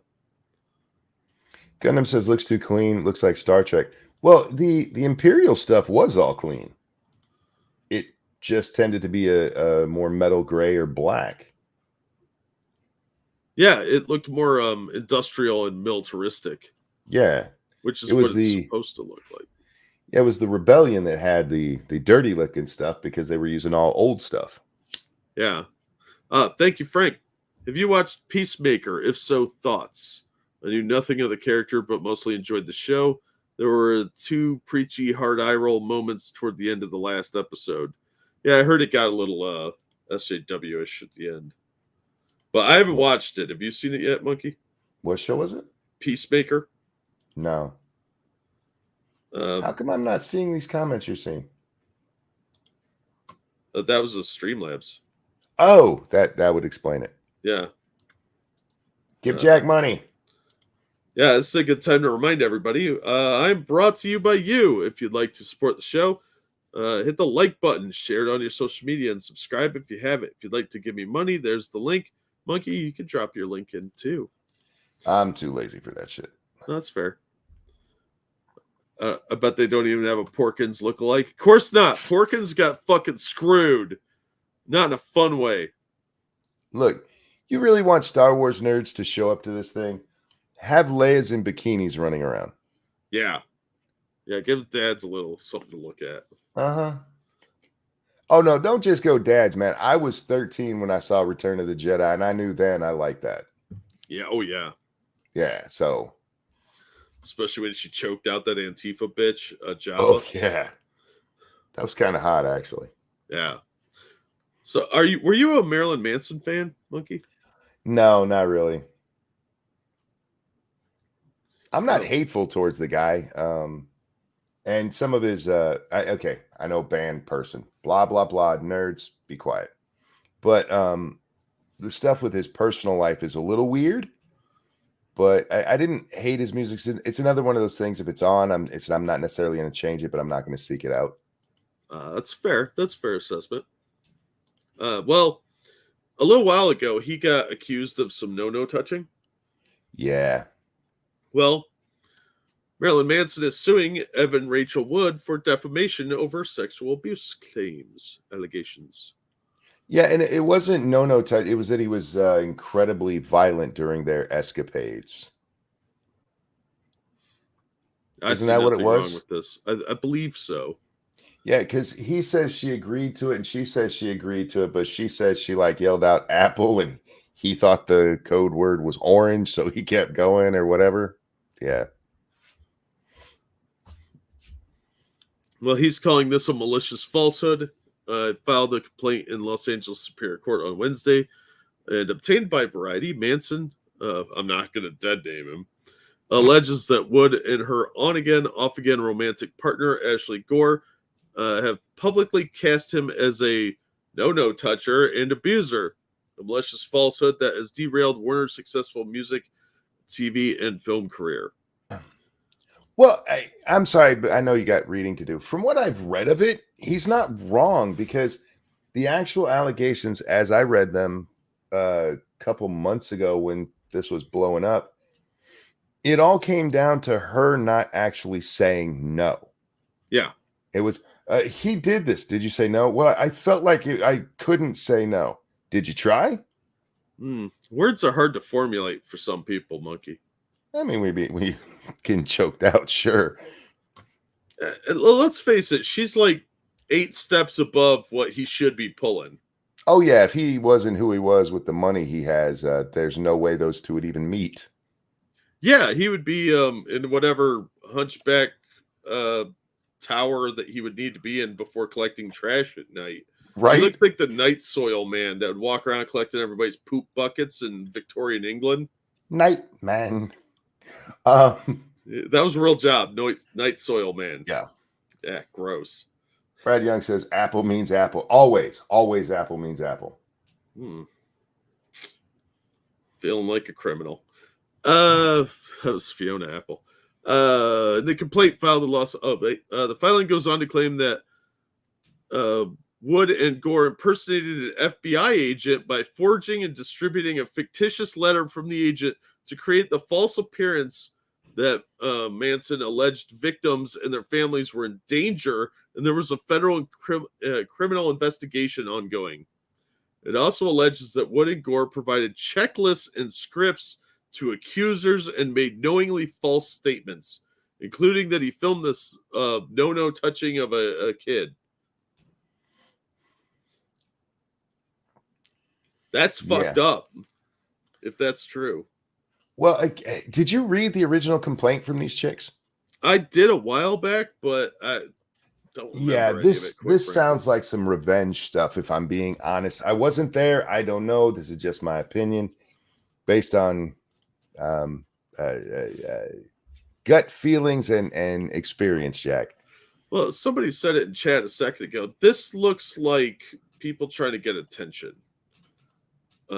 Maybe her career's on the downswing and she needs a little Me Too accusation to get the career jump started. But that's what this sounds like. If this is true that they made up a fake letter from a fake FBI agent and then passed it around, that's fucking disturbing. That's a felony. Yeah, that goes beyond bunny boiler shit. This is like destroying a person. Wood was one of several women that came forward early last year with claims of no abuse against Manson. In an Instagram post at the time, she said the name of my abuser is dead name, also known to the world as Marilyn Manson. He started grooming me when I was a teenager, horrifically abused me for years. I was brainwashed and manipulated into submission. I am done living in fear of retaliation, slander, or blackmail. Apparently, you're not done with lawsuits. Right. I am here to expose this dangerous man and call out the many industries that have enabled him before he ruins any more lives. I stand with the many victims who will no longer be silent. This, I don't know how much you pay attention to him, but you know who Barstool Sports is? I know that name. Dave Portnoy, I think, is the guy who runs it. Oh, okay. And he's had people come out. We got together and he was really mean as we were having the sex. And I told him mean sex was okay, but I didn't know it would be that mean. Like, you told him it'd be okay. Yeah. You didn't tell him to stop. No. And he's at fault. Yeah. No. And that's how this all read to me when I read their complaint against the man. It doesn't actually sound like there was any criminality there. And Jack, when I first read it, honest to God, I thought she was looking for a payout. Like she was trying to get bought off. That's kind of how it sounds. The Instagram post. Yeah, he got dropped from his record label, lost a role on American Gods. Yeah. This did affect his career. So yeah, that's the latest. But if she made this shit up, yeah, fuck that cunt. So yeah, that's pretty messed up stuff.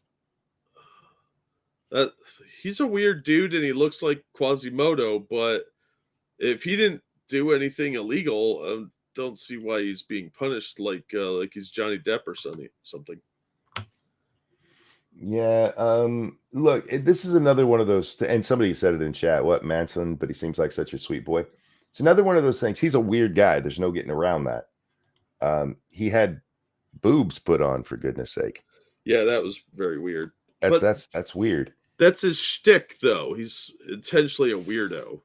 and it makes it easy to believe any accusations that are made against it. And I think these Yeah. girls took advantage of that. Oh yeah, it's the Michael Jackson thing. Yep. He may not be a kitty diddler, but he certainly fits the profile. He's weird. Yeah. Yeah.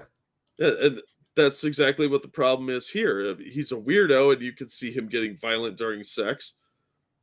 Because he's just happy somebody else is there. Right. Yeah, Yeah. he groomed me for years. They got together when she was like 19. Yeah, Like, he was like 38, I think it yeah. said. He's much older. She's a much younger girl, but surprise, surprise, groupies in the music industry. I'm shocked. I know, I was surprised too. Okay, you remember the show Wings, Monkey? Oh God, yeah. Well, unfortunately, Farrah Fork, actress on Wings and Lois and Clark, died at 54. She was on Wings? Yeah, she was the helicopter pilot. Oh, right. Yeah. Yeah, Steven Weber's love interest. Yeah. She died after battling cancer for several years. The family announced she was 54. Damn. That's a shame. 54 is really young. We're getting close to that age. I don't like that. Right. She died Friday at her home in Texas. Her acting credits included Lois and Clark, The New Adventures of Superman. She voiced Big Barda on the animated series Batman Beyond and Justice League Unlimited. Her film credits included Disclosure and Heat. Yeah. She was friends with Lisa Loeb. They went to high school together. So, yeah, that's a shame. They don't really go into too much, but she's one of those people that in the early 90s, she'd show up and stuff. Yeah. So I'm just wondering how her and Lisa Loeb went to the same high school, but she bathed and Lisa didn't. I don't know. Lisa was kind of hot. Yeah, but she was a dirty hippie. Yeah, she was. That kind of made her hot. Not gonna lie. You're not gonna plowed get an the STD. shit out of her. You're Yeah, gonna get fleas. Yeah, probably. But yeah, all 9 stories of them, or whatever her backup band was called. Please stay. Yeah, once you shower. So yeah, once you're zestfully clean. Right. No, she's man, that is so young. And yeah, we used to watch Wings all the time because Wings was one of those shows that once it hit syndication, it would be on like 3 or 4 times a day on your UHF channels. Yeah. Yeah. Or USA would play it like all day long. Oh my God, the USA marathons. It was Yeah. always on. At one point, it was on TBS and USA, so you could watch like a 2-hour block of Wings. Yeah. And I liked Wings. For a sitcom, it wasn't a bad show. No, it was pretty fun. And it had Tyne Daly's less masculine looking brother. Yes, it did. All right, we got to get to the title of the stream. This might be a little boring for you, Monkey. Well, I'm going to step away for just a second. I'll be right back, and I'll catch up. I promise. Okay. DC Comics is moving offices to a hot desk model. This is from Bleeding Cool. It's time for DC Comics reportage. Some people say that Bleeding Cool runs every story we get. I don't fucking care about any of this. So DC's offices are closing. Remember, Warner Brothers, which owns DC Comics, is merging with Discovery Network, and DC isn't making a whole lot of money right now. And since the DC Comics staff have been working from home, apparently they did so good, they're just closing up their Burbank headquarters. And they were told to retrieve their belongings, which they couldn't get during the lockdowns. That they'd been told that Warner's was going to use the space for something else. And DC Comics will no longer have access to these 3 floors of prime Warner Brothers real estate. And everyone was moving again to offices close by. It seems that DC staffers working from home, or in one case, Hawaii, wow, done such a good job during the pandemic that physical proximity in the primest of prime real estate was suddenly seen as excess cost by Warner's. No, it's likely because they're trying to shrink and make you more profitable, so they don't close you up completely. Okay, I saw the headline. What's a hot desk? It's where you work from home. Oh, okay. So what they're doing is all the managers, or the editors rather, are now working remotely. Oh, They're losing access to 3 floors of Burbank real estate. well, I mean, these days, unless they desperately need to be next to each other, that's just smart. Yeah, I mean there are going to be a few office workers that do like the shared workspace thing, but so like a shared work desk, for those of you that never worked in an office, um, there's a desk, and whoever gets there first has a desk. Yeah. Crystal Bernard was hot, Ginger. You're not wrong. So yeah, they're cutting costs. I think DC is on the very close verge of being shut down completely. And they're doing this for basically real estate reasons, so they're using less money, and they look more profitable than they are. Well, it will increase their profitability. It just doesn't mean it increase their sales at all.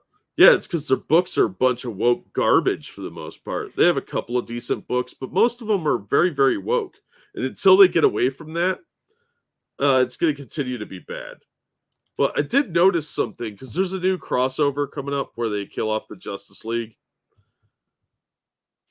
And it looked really fucking stupid. But I did notice something in the promo art.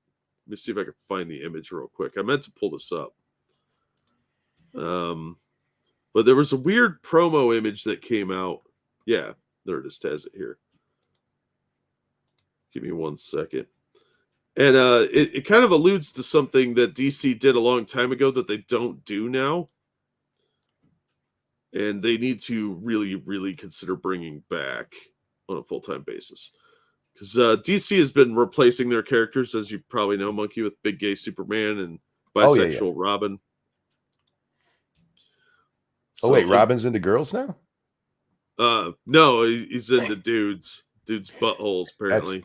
That's a joke, because never mind. I know. It's sad. Sad Monkey. Why are you doing that? Bob said, I mean, if you don't need the opposite, why have it? There's something to be said about having your employee. This is something companies are going to have to, they're going to learn. As they're moving everybody to home, yes, you can save on real estate, but there is something to be said about office camaraderie. There really is. Yeah. What do you notice about this image right here? There's a lot of different heroes in it. No, something that's been missing for a long time is now present in this image. The drawing's decent. Okay, that's a fair one. No, well, first of all, let me point out these are different eras. This is the 80s outfits. These are the 90s characters, the Young Justice. You've got the original Justice Society, Batman and Robin, Superman meeting Supergirl for the first time, Wonder Girl, Wonder Woman, Aqualad, Aquaman, the original Aqualad. This is Barry and Wally. And of course, you got these guys. It's about legacy here. What I noticed right away, though, as sad as this is, they're smiling. Oh, yeah. All of these guys are smiling. Almost all the pictures, yeah. They haven't done that in almost a decade. They almost never have the hero smile. I was going more with, they you can actually tell who's who, because they're well drawn. Yeah. Like this is the current Justice League they're trying to build. You've got Sojourner, that's her actual name, Green Lantern. She's a very unlikable character most of the time, but okay in the new series. This is the new Aquaman. That he's the gay one. Seriously, and he's the gay Superboy. And then you got Black Batman, and you've got Brazilian for whatever reason, Wonder Woman. This is going to be the Justice League when they kill these guys in a few months. But the only people frowning, for the most part, are villains. Like Black Adam's frowning. Damian Wayne, who I hate, he's frowning. Duke's frowning, but he sucks. Everybody else is pretty much smiling. And they don't do that anymore. And it's so sad that that was the first thing I noticed. Well, I got to be honest. I don't think I smile all that much when I cook.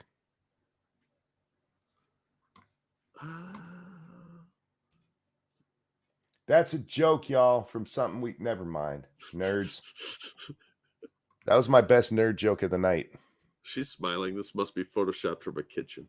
Batman's he's goosing her right now. Yeah, he is. Look at his smile. That's a dirty smile on Batman. Yeah. Well, he's probably up to something. But this is actually good promo because I was actually floored. Like, first of all, it incorporates different generations of characters, and these asshole characters are minimalized. We actually see characters we care about. But you just said, I mean, they're about to bring them to the forefront if they're killing off the rest of the Justice League, and nothing I know about any of those new characters means anything to me. No, because they're mostly unlikable, shallow characters with no real personality. Their personality is gay, black, Brazilian, angry. It's the intersectional league. Yeah, it's the Burger King Kids Club. Yeah. If you don't remember the Burger King Kids Club, go look it up. Where's the cripple one? I think they do have a cripple. I'm sure they will. They had a Flash that had like the blade legs. That was really dumb. So yeah, that's the new thing. But that's what they've been doing over there, is replacing all their main characters, and the sales have reflected it. I talked to my comic shop guy today, and I asked him about the sales on that Son of Superman book. He's like, yeah, we saw like 3. Sounds about right. So it's not surprising that they'd have to do some downsizing. Yeah, this is one of my problems with all of these. I don't care if they want to make characters, whatever they want to make them. Seriously. In the grand scheme of my life, it doesn't matter. I can get on a stream and complain about it, but it doesn't matter. The problem with it, though, is it's much like we see with TikTok videos. It's literally the only thing that's interesting about them. Yeah. It's lazy. Yeah. There's no personalities. Yes. Because the people writing it don't know what a personality is. Because that's their personality. Yeah, exactly. They put themselves in there like, I'm a hero, look at me. And then when you don't like the book, they take it personally because they inserted themselves. But yeah, they're planning on only meeting in IRL for group projects and stuff like that, and spend most of their time working from home, only coming into the building when necessary. That's probably a good thing because some of these people are assholes. But yeah, there have been a lot of rumors going around that because of the merger with Warner and Discovery, that they have to actually start producing money. Mm-hmm. And I tend to believe that. I'm glad this guy's gone. He created a lot of the garbage we're seeing now. But Daniel Cherry quit. He was the one pushing the most of their woke agenda. Oh, hey, Grizz. Hey, Eagle. So I'm glad he's gone. So maybe they'll backpedal a little bit. I remember the death of Robin. I think that was the first really big one that hit the news when we were in our teen era. Yeah. Because you had a couple of comic book stories that really hit the thing. And even though that is like a kind of cheap way to sell books, at least it was a storyline. Yeah. I'm bisexual Superman is not a storyline. No, it's not a character trait. It's not development. There's been gay characters since the 90s. Nobody cares because that's an aspect of their life. It's not a personality. Hey, Andrew, how's it going? But it is mistaken for one these days. Sadly. It's just lazy. Retro says too little too late to save DC. Believe it or not, nerds are very forgiving if you correct.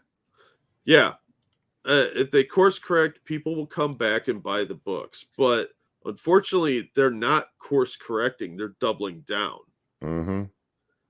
Oh, wait. I miss Jim Aparo. He was the best Batman artist. I love that dude's art. He did the quintessential Batman, in my opinion. Thank you, Keldrick. My buddy works a desk job and works from home. It's driving him crazy not being in an office because he can't escape work, nor does he have contact with his coworkers. I worked in an office very briefly, and I hated every minute of it. I worked from home in my last job, which is an office job, and it got to where I did hate it. I missed being around my coworkers. Yeah, I don't know. They both have severe negatives and some positives, like free staplers. But there's also the notion of, for those of you who live in warm, sunny places, you might not get this, but cabin fever is a real thing. And part of solving your cabin fever problem is having a job, because you get out of your house. Yeah. And we put everybody in their houses 24/7. We're going to see some problems from that. Mostly domestics. Mostly. Hey, Donald, how's it going? And whatever Marilyn Manson's up to. Yeah, right? Violently. Safe words are for pussies. I mean, thank you, Evolved Potato. Now that I'm thinking about it, the superheroes that have slept with the most women from my memory were Batman and Nightwing. They were charismatic ladies' men. Just random thought. That's true. Batman is sort of a poon slayer. All right, let's see what we got next. That was the big story that came out, because it kind of confirms things aren't going real super well over at DC. Did you ever play BioShock, Monkey? I played most of the first one, a couple minutes of the second one, probably half of Infinite, so kind of. Well, are you looking forward to the Netflix movie? No. Come on, what could go wrong? It's Netflix. Just don't watch Masters of the Universe Revelation. You know, it's not that it's Netflix. It's a video game movie. There's been some great video game movies, Monkey. House of the Dead. Resident Evil 5. I got nothing. There all these.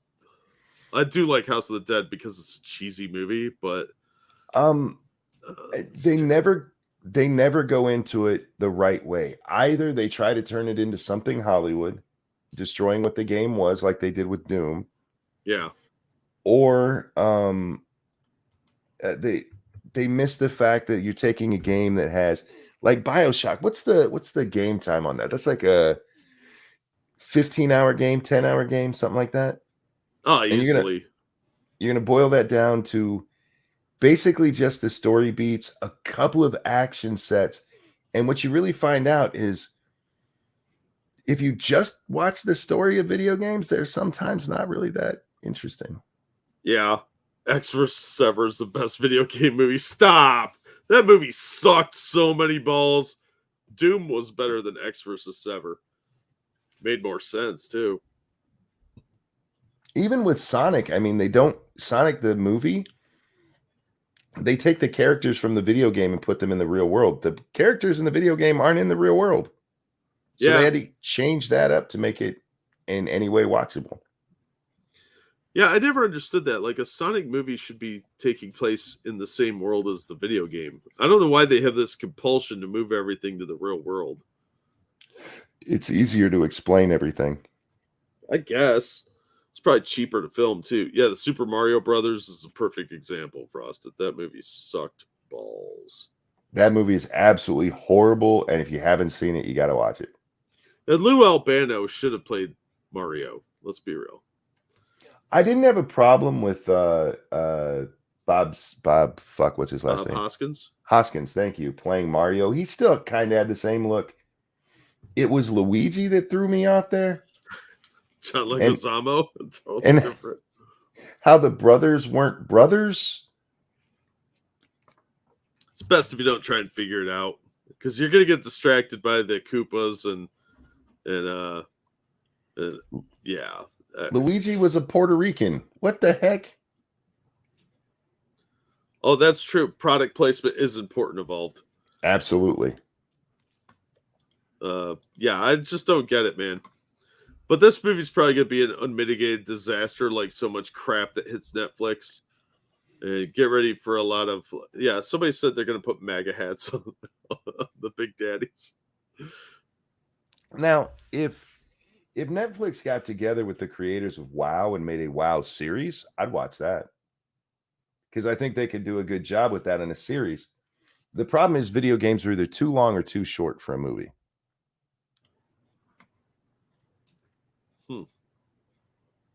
Mario, yes, that was his name in the movie.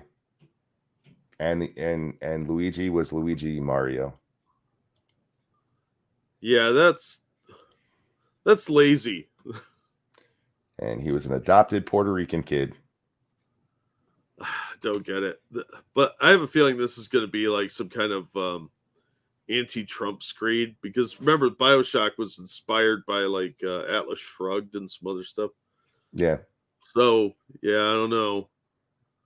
Vertigo Entertainment and Take-Two will serve as producers. No writer or filmmakers on board yet. Partnership deal's been in the works for almost a year.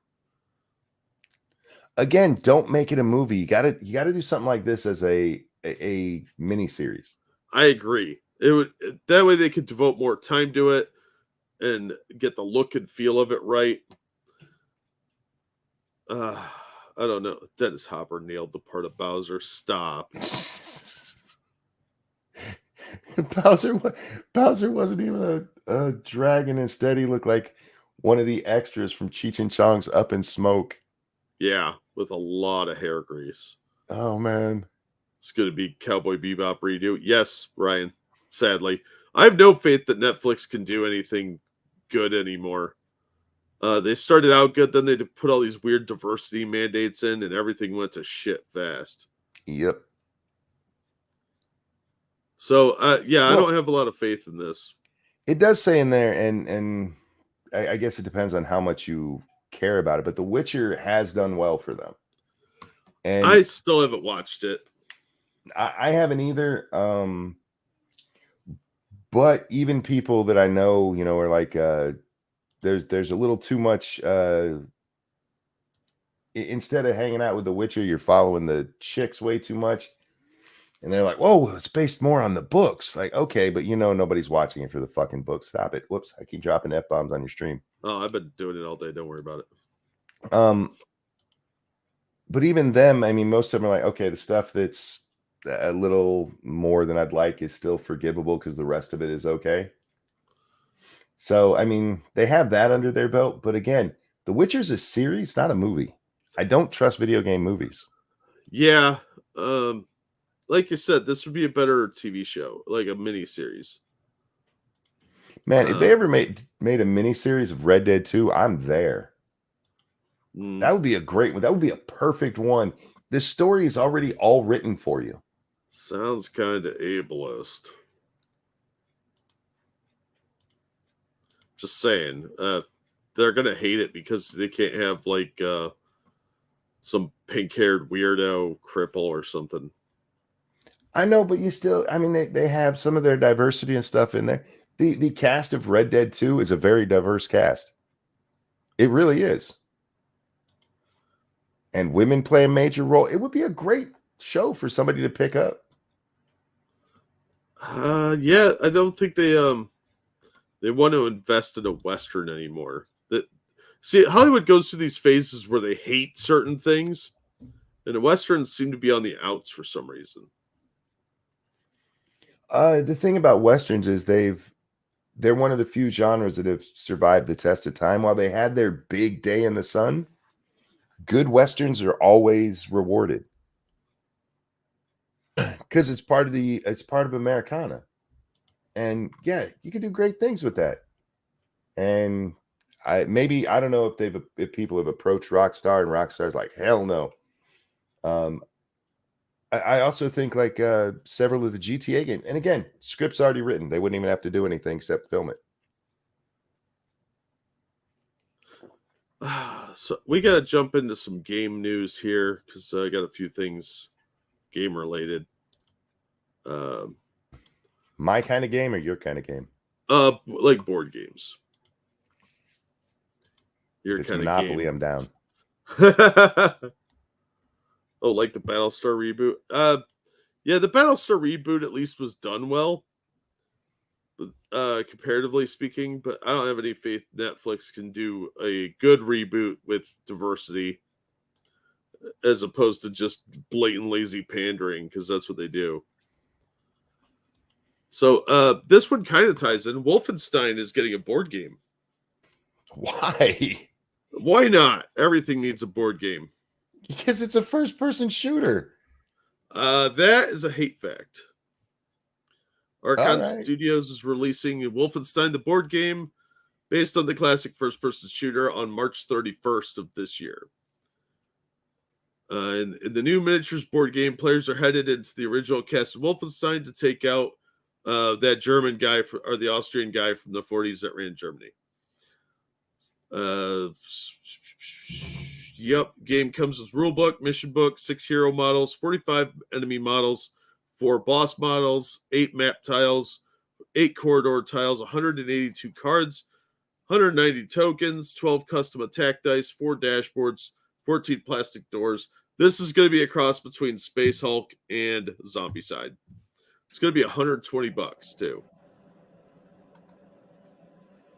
$120. At $120 for a Wolfenstein board game is excessive. Yeah. So it's got the tiles like Space Hulk where you have to open the doors and monsters be lurking there for you. So I'm sure the minis will be fine. Wow, that really was not a very productive picture there. That's tiny. I can't tell the quality of the minis, but I'm sure it'll be fine. But I have no interest in this. You know what game was great for if you want to simulate a first-person shooter game? Frag from Steve Jackson Games. It's from like the late 90s, early 2000s. That game was awesome. Just go find a copy of that. This to me just looks like more of a collector's thing for people who really love the original. Yeah. It doesn't say if you could. Oh, yeah. Supports 1 to 4 players, 60 to 90 minutes. So you can play it by yourself. So I guess there's that.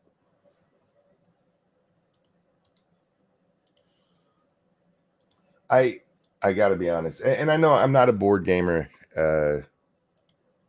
I'm a video gamer. I'm just thinking if I have the choice, okay, I'm gonna play either a board game alone or load up the computer game. I'm probably going with the PC game. Yeah, I get that. But at least with this, you can have new maps, new scenarios. People will make their own scenarios. So if you're really lonely and don't have anyone to play with, you can at least play a game by yourself.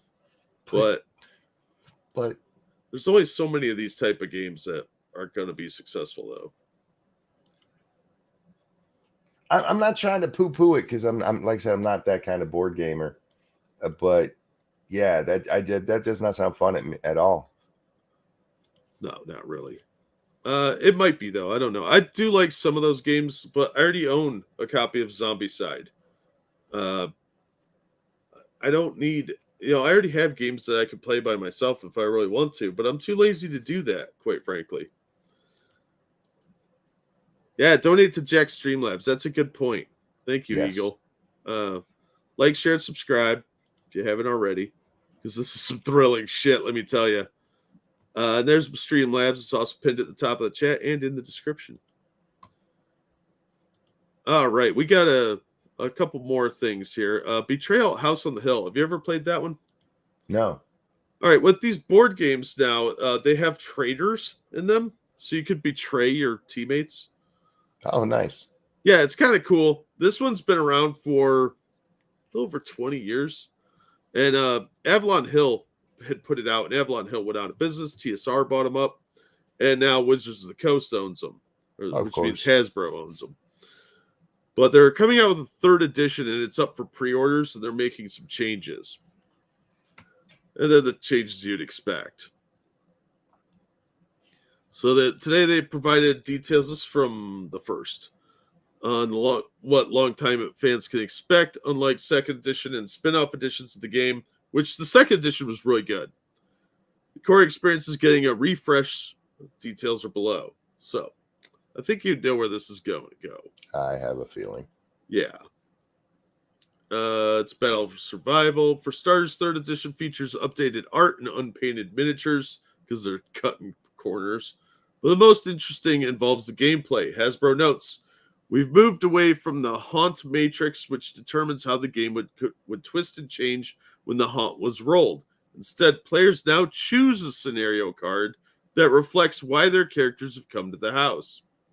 When the haunt is rolled, players will compare the omen drawn to a chart on the back of the scenario card to determine which haunt will be played. The Matrix was a lot easier.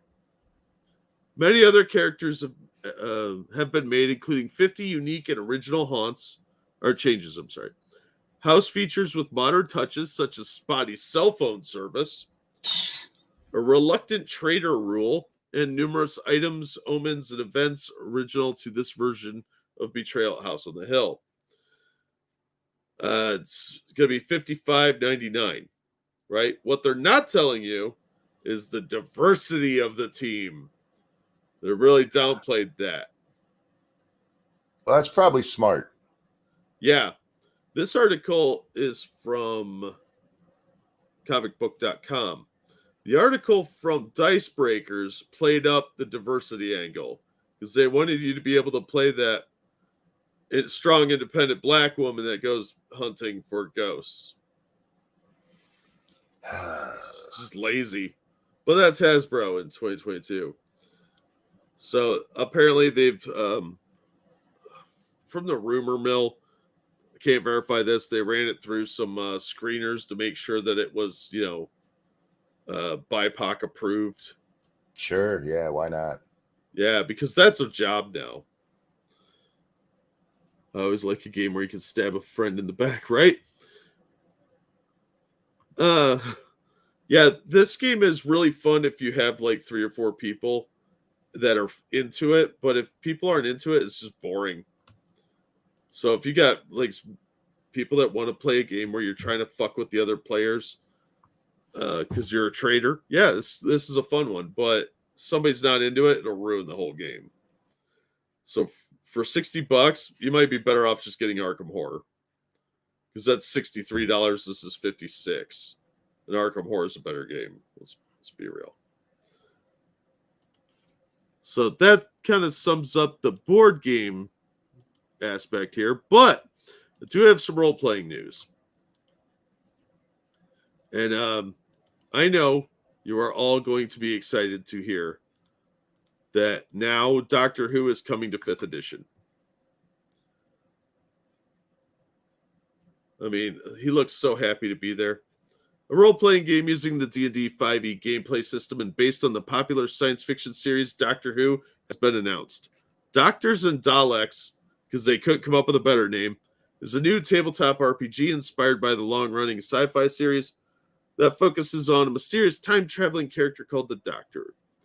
We'll use D&D 5th edition rule set created for the popular role-playing game and will enable players to explore across time and space in their own TARDIS.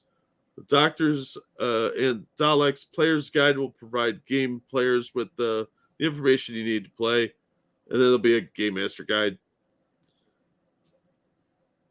The reveal of Doctors and Daleks follows the announcement of the upcoming Dark Souls RPG. We'll also use 5th edition because you weren't dying enough. While the video game inspired a role-playing game set to make several changes to the rule set in order to better reflect the original series gameplay mechanics, such as having dead player characters respawn at the most recently discovered bonfire checkpoint. Because when I'm role-playing at a table with my friends, I know I want to make it more like a video game. That seems to be the best scenario possible. Oh, thank you, Atheist Icon. This was going to be to fund putting my cat down, but you need it more. Guess a 22 will have to do. Just make that first shot count. Bullets are getting expensive. Thank you, Atheist, for that depressing imagery. So here's the cover of one of the Doctor Who role-playing games. Oh, that'll inspire Doctor Who fans. Yeah, nothing says buy this $60 book like putting the least favorite doctor in history on there with all her shitty companions. Wow. Yeah. That's just bad marketing. Yeah, it's pretty terrible. Cubicle 7 is doing this. They did their own Doctor Who game a little while back, which is getting a new edition, which is what this one is. That game wasn't too bad, but I think it's a bad idea doing a 5th edition game and calling it Doctors and Daleks. That's just lazy. If you're gonna do that, and you want to have her on the cover, just have all the doctors and have her snuck in there. Yeah, that would have been a better idea. Yeah, then oh look who front and center, the chick who absolutely tanked their ratings. Yeah, and completely butchered their original premise. Like they, Yeah. Oh, it's so bad. Before you move to your next one, I have a story for you. Oh yeah. I don't know if it's something you followed or not. There's a new video game coming out on the 25th of March.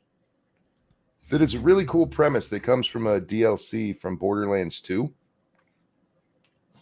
In Borderlands 2, there's a character named Tiny Tina. And she's insane. She's a young girl. She's insane. She just likes to watch stuff blow up. She had a very rough life, and it, messed her up. They came out with a DLC for her, and it is based on playing a role-playing game. All of the characters are actually playing as you play through the story, they're playing a in-universe role-playing game. And it was so popular, they're actually bringing out a full game on it. It's called Tiny Tina's Wonderland. It kind of nerd related because it's the Borderlands universe, but it is swords and sorcery. Huh. Yeah, and for anybody who enjoyed, I forget the name of the Tiny Tina DLC, but if you enjoyed it or enjoy that character, she is the best character, cannibalistic, absolutely. But Tiny Tina's Wonderland is coming out, and it will probably do very well, especially if it'll probably do better than Borderlands 3 did, to be honest with you. Yes, Bunkers and Badasses is the name of the game they play, but that wasn't the name of the DLC, was it? I can't remember the name of the DLC. But yeah, it was a really interesting thing they did, Jack, because the game itself, Borderlands, is a first-person shooter. And you still kind of use the same mechanics, but they make it work for sword and sorcery. Huh. Yeah. So that's interesting. It's a neat take on the genre, the way they did it, and especially with her. And in that one, oh my God, the end of that game will break your goddamn heart. Oh, it breaks your heart. But very good game. I'm looking forward to this one. I won't be able to afford it for a while, but I am looking forward to that one. Huh. That could be interesting. Have a good one, Merle. So the Doctor Who game that we just talked about, this is the second edition cover. It's a better angle of it for the regular role-playing game because it looks like she's pointing a flashlight at her boobs. It really does. This is how the game stuff looks. It just looks so try hard. Like this is aimed at fake nerds. It is, but here's the thing. Again, even the people who are going to play this are going to be your Doctor Who fans, and they have turned on that lady. Why is she so prominent? I don't know. Look, she's very, very disliked, and so are her companions. Why they're focusing on her is beyond me. Like, they are really, really going all in. And she's leaving the show. Like, this year. She's effectively done. I thought didn't they just re-up her? No, she's quitting. Oh. Yeah, she's gone, and so is the showrunner. They got such backlash for the story they did where they rewrote the origins of the Doctor. So he's a sassy black woman from another dimension. Look, I don't follow that story, but I have seen the stuff about that. And that was why do people keep doing this to their fans? because they hate the fans. They think they're a bunch of misogynists and blah, blah, blah. Because let's face it, most nerds are middle-aged white dudes. Yeah. And that didn't used to be the case, but that is the demographic now because none of this stuff appeals to kids, and kids can't afford most of it. That role-playing book I just showed you is $60. Nobody can afford that if they're not over 25. You got bills to pay. Little kids buy candy, and they can't afford comic books and D&D anymore. They're priced out. Now, if you go to Walmart and pick up a Dungeons and Dragons Player's Handbook, because yes, they sell them there, they're like $35. Kid could afford that, realistically. Birthday present, Christmas, whatever. Bar mitzvah, who knows? But you're going to get one book. And if you buy it in a bookstore, it's going to cost you $50 for a Player's Handbook.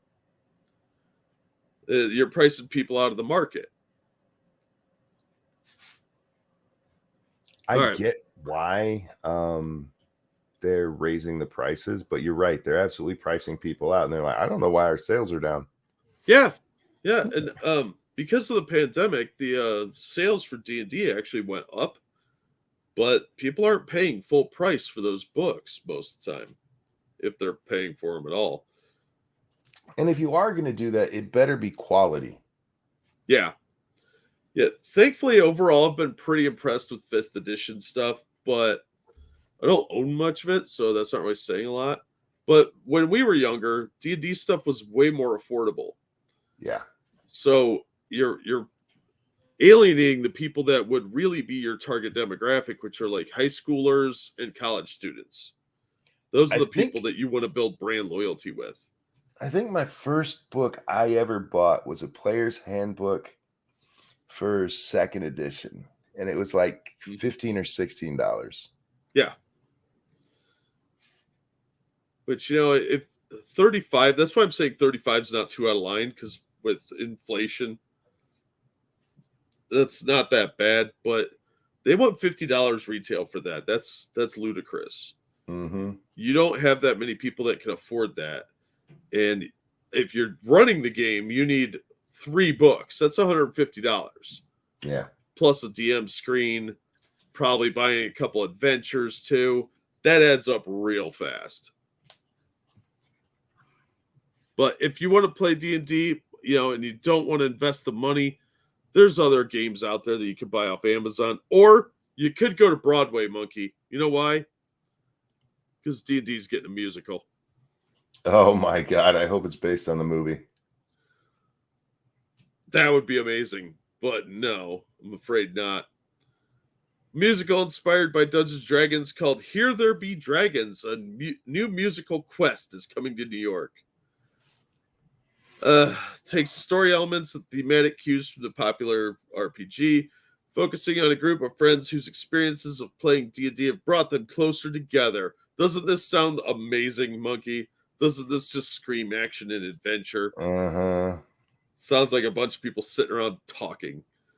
Taking place on the night before the friends graduate from college, the musical will revolve around how the group copes with changes and the prospects of pursuing their respective futures, with recognizable elements from Dungeons & Dragons universe being used to illustrate the characters' various storylines. It's all a metaphor. This is adulthood. It's horrible. I know, right? This is adulthood right here. Just do the movie. No. They won't even do the cartoon, Monkey. This is a metaphor. Look, this wooden staff, that's code for his sexuality. Which D&D movie? There's only one D&D movie. It's the Jeremy Irons one. Oh, no, the second one was better. There's only one D&D movie. One D&D movie to rule them all. You attack, overcome the armor class of my heart. Yeah, I saw this and I was like, this is fucking ridiculous. Musical will see the characters exploring a fantasy world populated by people and monsters designed to represent the real life feelings and issues they're wrestling with as they take a big step in growing up and moving forward. You're graduating college, you're already an adult, you fucking retards. Described as a musical quest, Here They Be Dragons will cover topics such as friendship, connection, and the journey of life, all through musical theater inspired by the beloved fantasy role-playing game. Ugh. So yeah, that's a real thing that's happening, guys. Why not? Because everything else is turning into ridiculousness. Look, when people say clown world, this is what they're talking about. A headline you never would have dreamed of 20 years ago. When you read the headline, my first thought, it's that Dungeons and Dragons is another thing where they've tried to bring it to the screen. And if you're going to do that, the smart way to do it would be in a serial, a mini series or quick succession of movies that are all tied together. And then you read what it was, and I was like, oh, no, just no. Yeah, I mean, I can't wait to see. You know what? This actually has some pretty good possibilities, Jack. You can have this one white chick, right? And she could be talking about, growing up, and she can get into an elevator and some orcs can get on and she can jump out. Yeah, Retro mentioned that. So some orcs could be driving next to her. She can lock the door. I'm just saying. Yeah, I don't know, man. This is one of the dumbest fucking things I've seen in a while. How many scenes do you think with male elves kissing do you think there's going to be? Oh, at least 2.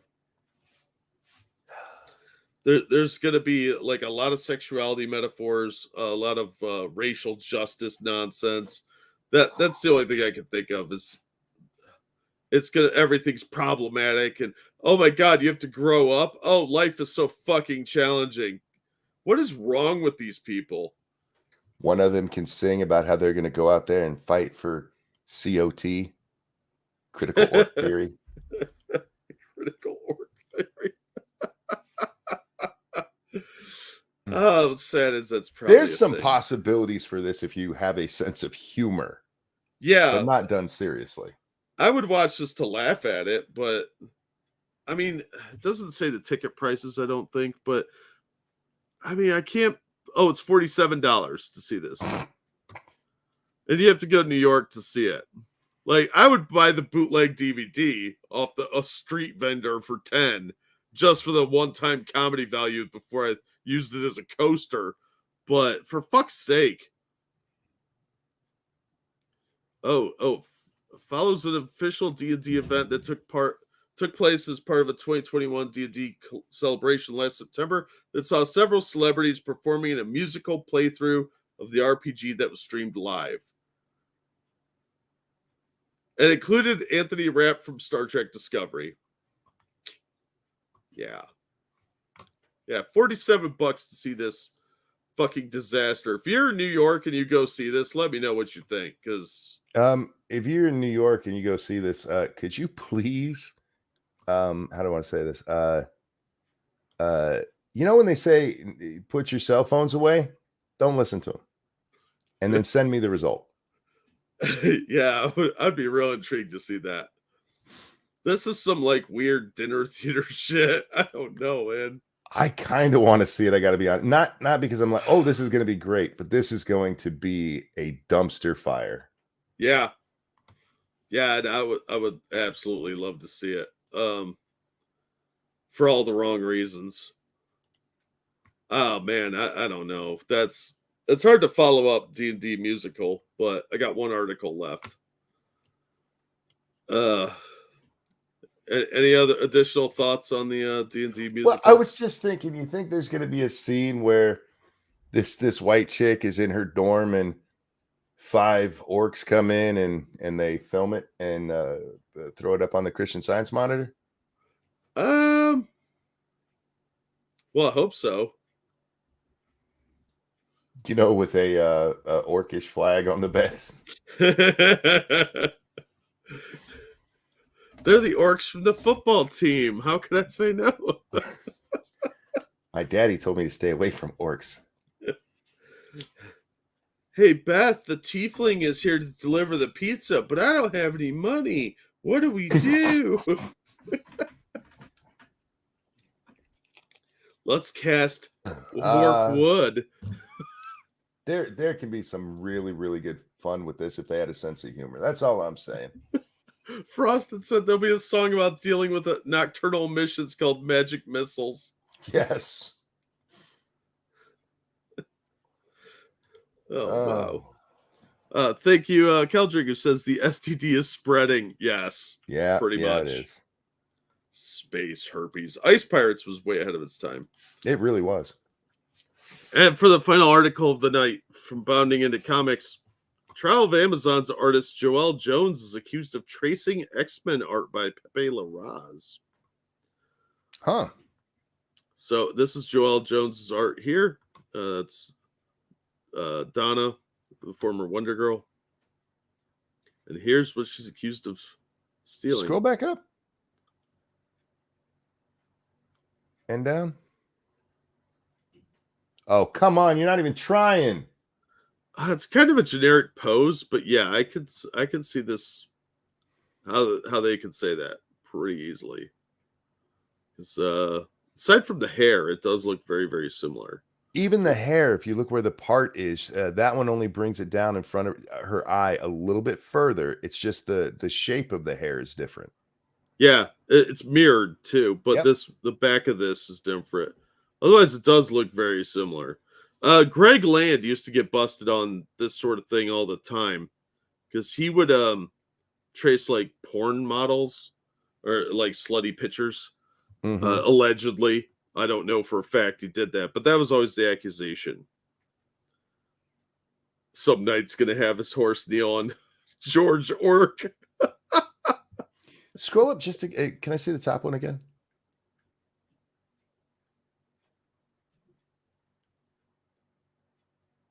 And then the bottom one again. Yeah, they're very similar. I mean, even the face shape, man. Yeah.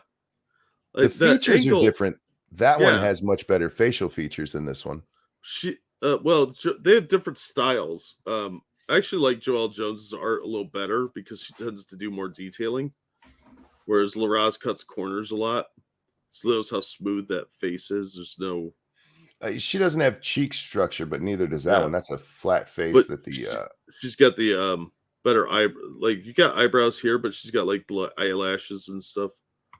The little like lines. Yeah, on but the she's nose. got sloth eyes. One's higher than the other. I don't judge chicks. She must draw some chick looking like she's got the fetal alcohol, you know. It's both of them are better artists than the average ones out there, which is sad. So yeah, she's being accused of lifting aspects of illustrations by Marvel and X-Men's Pepe Larraz. The accusations of plagiarism began on Twitter when somebody noticed something particularly familiar about promotional art for Trial of the Amazons when compared to a group shot of the X-Men. And it's not the only one. Let's see if I can pull this up without fucking it all up. We could get a better look at the actual art. All right, so there's Marvel Girl. And then we jump over to... Is that supposed to be Supergirl? That one's not that similar. It's general pose, but like the face is totally different. And this leg looks unnaturally long. Whereas this actually looks a little more proportional. Like this one's bent. I could see it as a trace with, going and fixing the other stuff. Yeah.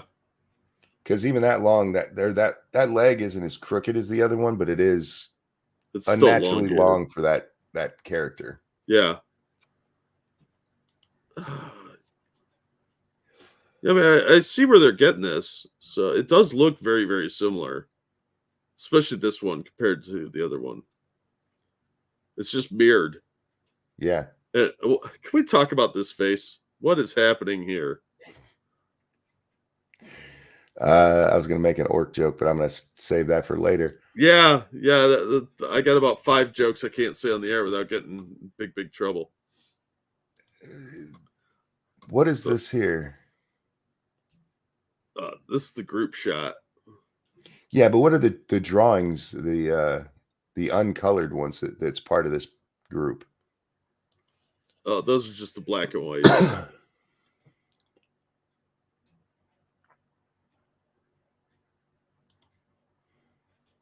So it really comes down to these two characters.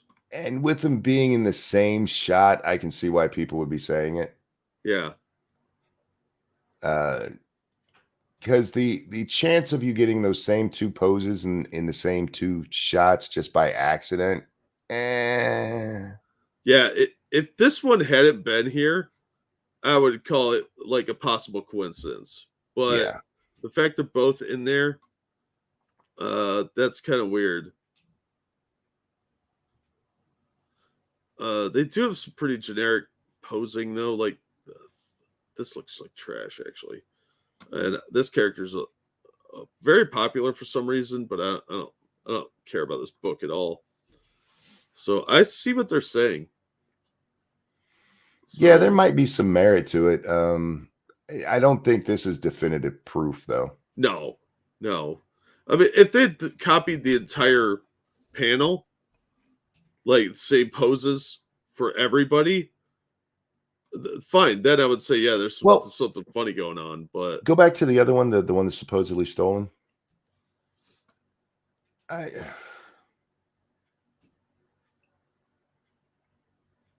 Yeah, I mean, it is all just basically generic. Yeah, because these are generic superhero poses for the most part, except this one looks like she's about to get crucified. It's just the two of them both being in that same one that's making me go, maybe. Jack doesn't judge chicks, ha ha ha. Well, you're not wrong. Yeah, I don't know, man. It's quite possible that she traced these. She may have traced all these. I don't fucking know, but I think it's a little coincidental that these two have that same posing as these. But there's enough changes to the Marvel girl, Wonder Girl. I think is who this is. The Cassie, the second Wonder Girl. There's enough changes to the hair and stuff that you could probably say it's different, but the arm posing really kind of hurts that case. But again, you're talking about tracing and then filling it in for the character that it is. Yeah. Go back to the Marvel one. The Marvel girl, whoever that is, what's her? Jean Grey. Yeah, Jean Grey. What's her character name? Marvel Girl. Okay. Her skirt is just a little bit different than the one you would expect Supergirl to wear because she's got the pleated skirt on. Yeah. It's similar enough that I can see why people are making the accusation. Oh, absolutely. Like I said, if it had just been one of the characters, probably would have got away with it without anyone noticing. Here's the thing, too. The Jean Grey picture there, that's not a very good picture. Her body portions are horrible right there. The way her hip goes way out to the side on the left. Yeah, welcome to Marvel. Yeah, this really throws me off, this weird leg. Yeah, she's got the crooked ass leg going on there. But if you go back to the Supergirl one, and you'll see that same kind of weird, her hip going out too far to that side for how her body is standing. So yeah, I could definitely see that those are stolen, but good luck proving it. Yeah, I think her saving grace is that they're different enough. Yeah. She could just say she was inspired by the image too. Sure. Like maybe it could have even been subconscious, like she had read that issue or something and just got it stuck with her somehow. Like, I really like the posing. I'm going to copy that. Not intentionally doing it as a copy, but just on a subconscious level being like, I really like that one pose I saw. Well, it would be interesting to see those superimposed over each other. Yeah. Yeah, what I don't they might have done that in these video clips. Sure. But I'll drop the link here into chat if anybody's super interested. I thought it was interesting because Joel Jones has a pretty good reputation. as an artist. So That's pretty easy to get a good reputation when you're copying somebody else's work. yeah, that's true. That's true. Yeah, you added a crossfade, so you could watch that on here. That's the thread that I posted. So, dude, what? Dude, Is it noticeable? Yeah. Oh my! And the Jean Grey one, if you see that, all they did was make Wonder Girl fatter. Ugh. Yeah. Oh my. Yeah. Whew. You should check those out when we're offline. Yeah, I will. I can't play it on here because first of all, I don't want this asshole striking me, and second of all, my internet sucks. So as you understand, I'm sure. I understand. Frost brought up the Craven movie. Yeah, I saw they cast Calypso the other day. Supposed to come out next year, but I don't think it's gonna be very good. Is Sony doing it? Yeah, Sony. Yeah, it's not going to be any good. Probably not. Let's see. Perch commented on it. I don't give a fuck about Perch. So everybody talks about that dude. He has like 30,000 subscribers, and they all treat him like he's some guy that knows everything. I don't fucking care. Ethan Van Sciver talked about it. I don't really fucking care about his opinion either. But he worked in the industry at least. Blah blah blah. It is stealing and it's not good. It's just not cool. Okay. Yeah, she probably did swipe the art. From the look of it, it does look very, very similar. But I don't know. And unless she confesses, she's probably gonna just ignore this till it goes away. Yeah, if I was her, I'd go find another picture where somebody's posed that way and go, no, see, lots of people draw it this way.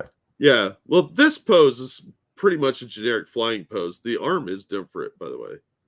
Right here, see the wrist? But that's just an improvement over this Wrong wrist. No, oh yeah, it is mirrored, isn't it? Yeah. Yeah, you're right. Yeah. Yeah, I don't know. It does look like she was at least inspired by the marble image. Nah, check out that video. Straight up trace it. Yeah, I'll have to watch it.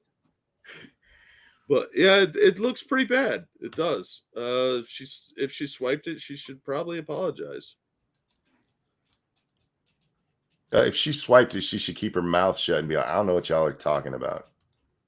Oh yeah, that's the real answer, but that's not what you have to tell people, because stealing is wrong. Stealing is wrong. I would never do that. That's your answer. Yeah. I, for one, would never bootleg anything because I'm lazy. But that, that's neither here nor there issue. So yeah, it looks like there's some shenanigans going on. DC's probably going to get some more egg on their face for that one. But yeah, that was the last I had. So, any closing thoughts, Monkey? No, just thanks for having me on, dude. I appreciate it. Yeah, no problem. Thanks for coming on. And thank you guys for the donations. You guys are awesome. Thanks for supporting the show. And if you are watching the replay, don't forget to hit the like button, share it on your social media, and you can still donate after I'm off the air. And let's see, did I have a video come out today? I don't even freaking know. Yeah, I did. Didn't get a lot of views. So there's the link if you want to watch the video. I'm getting real close to being monetized on that channel. I'm at 3,400 hours out of the 4,000 I need. So go watch a bunch of my videos. And like and share and subscribe on those as well. But that's going to do it for this one. Thank you, everybody, for coming out. I greatly appreciate it. We had, I think, record-breaking audience today. Sweet. So thank you all for that. And hopefully we'll see you on the next one. But thank you so much for the donations and all the support you guys give night after night. But you guys have a good night and do something exciting. We'll see you on the next one. Bye, guys. Bye, everybody.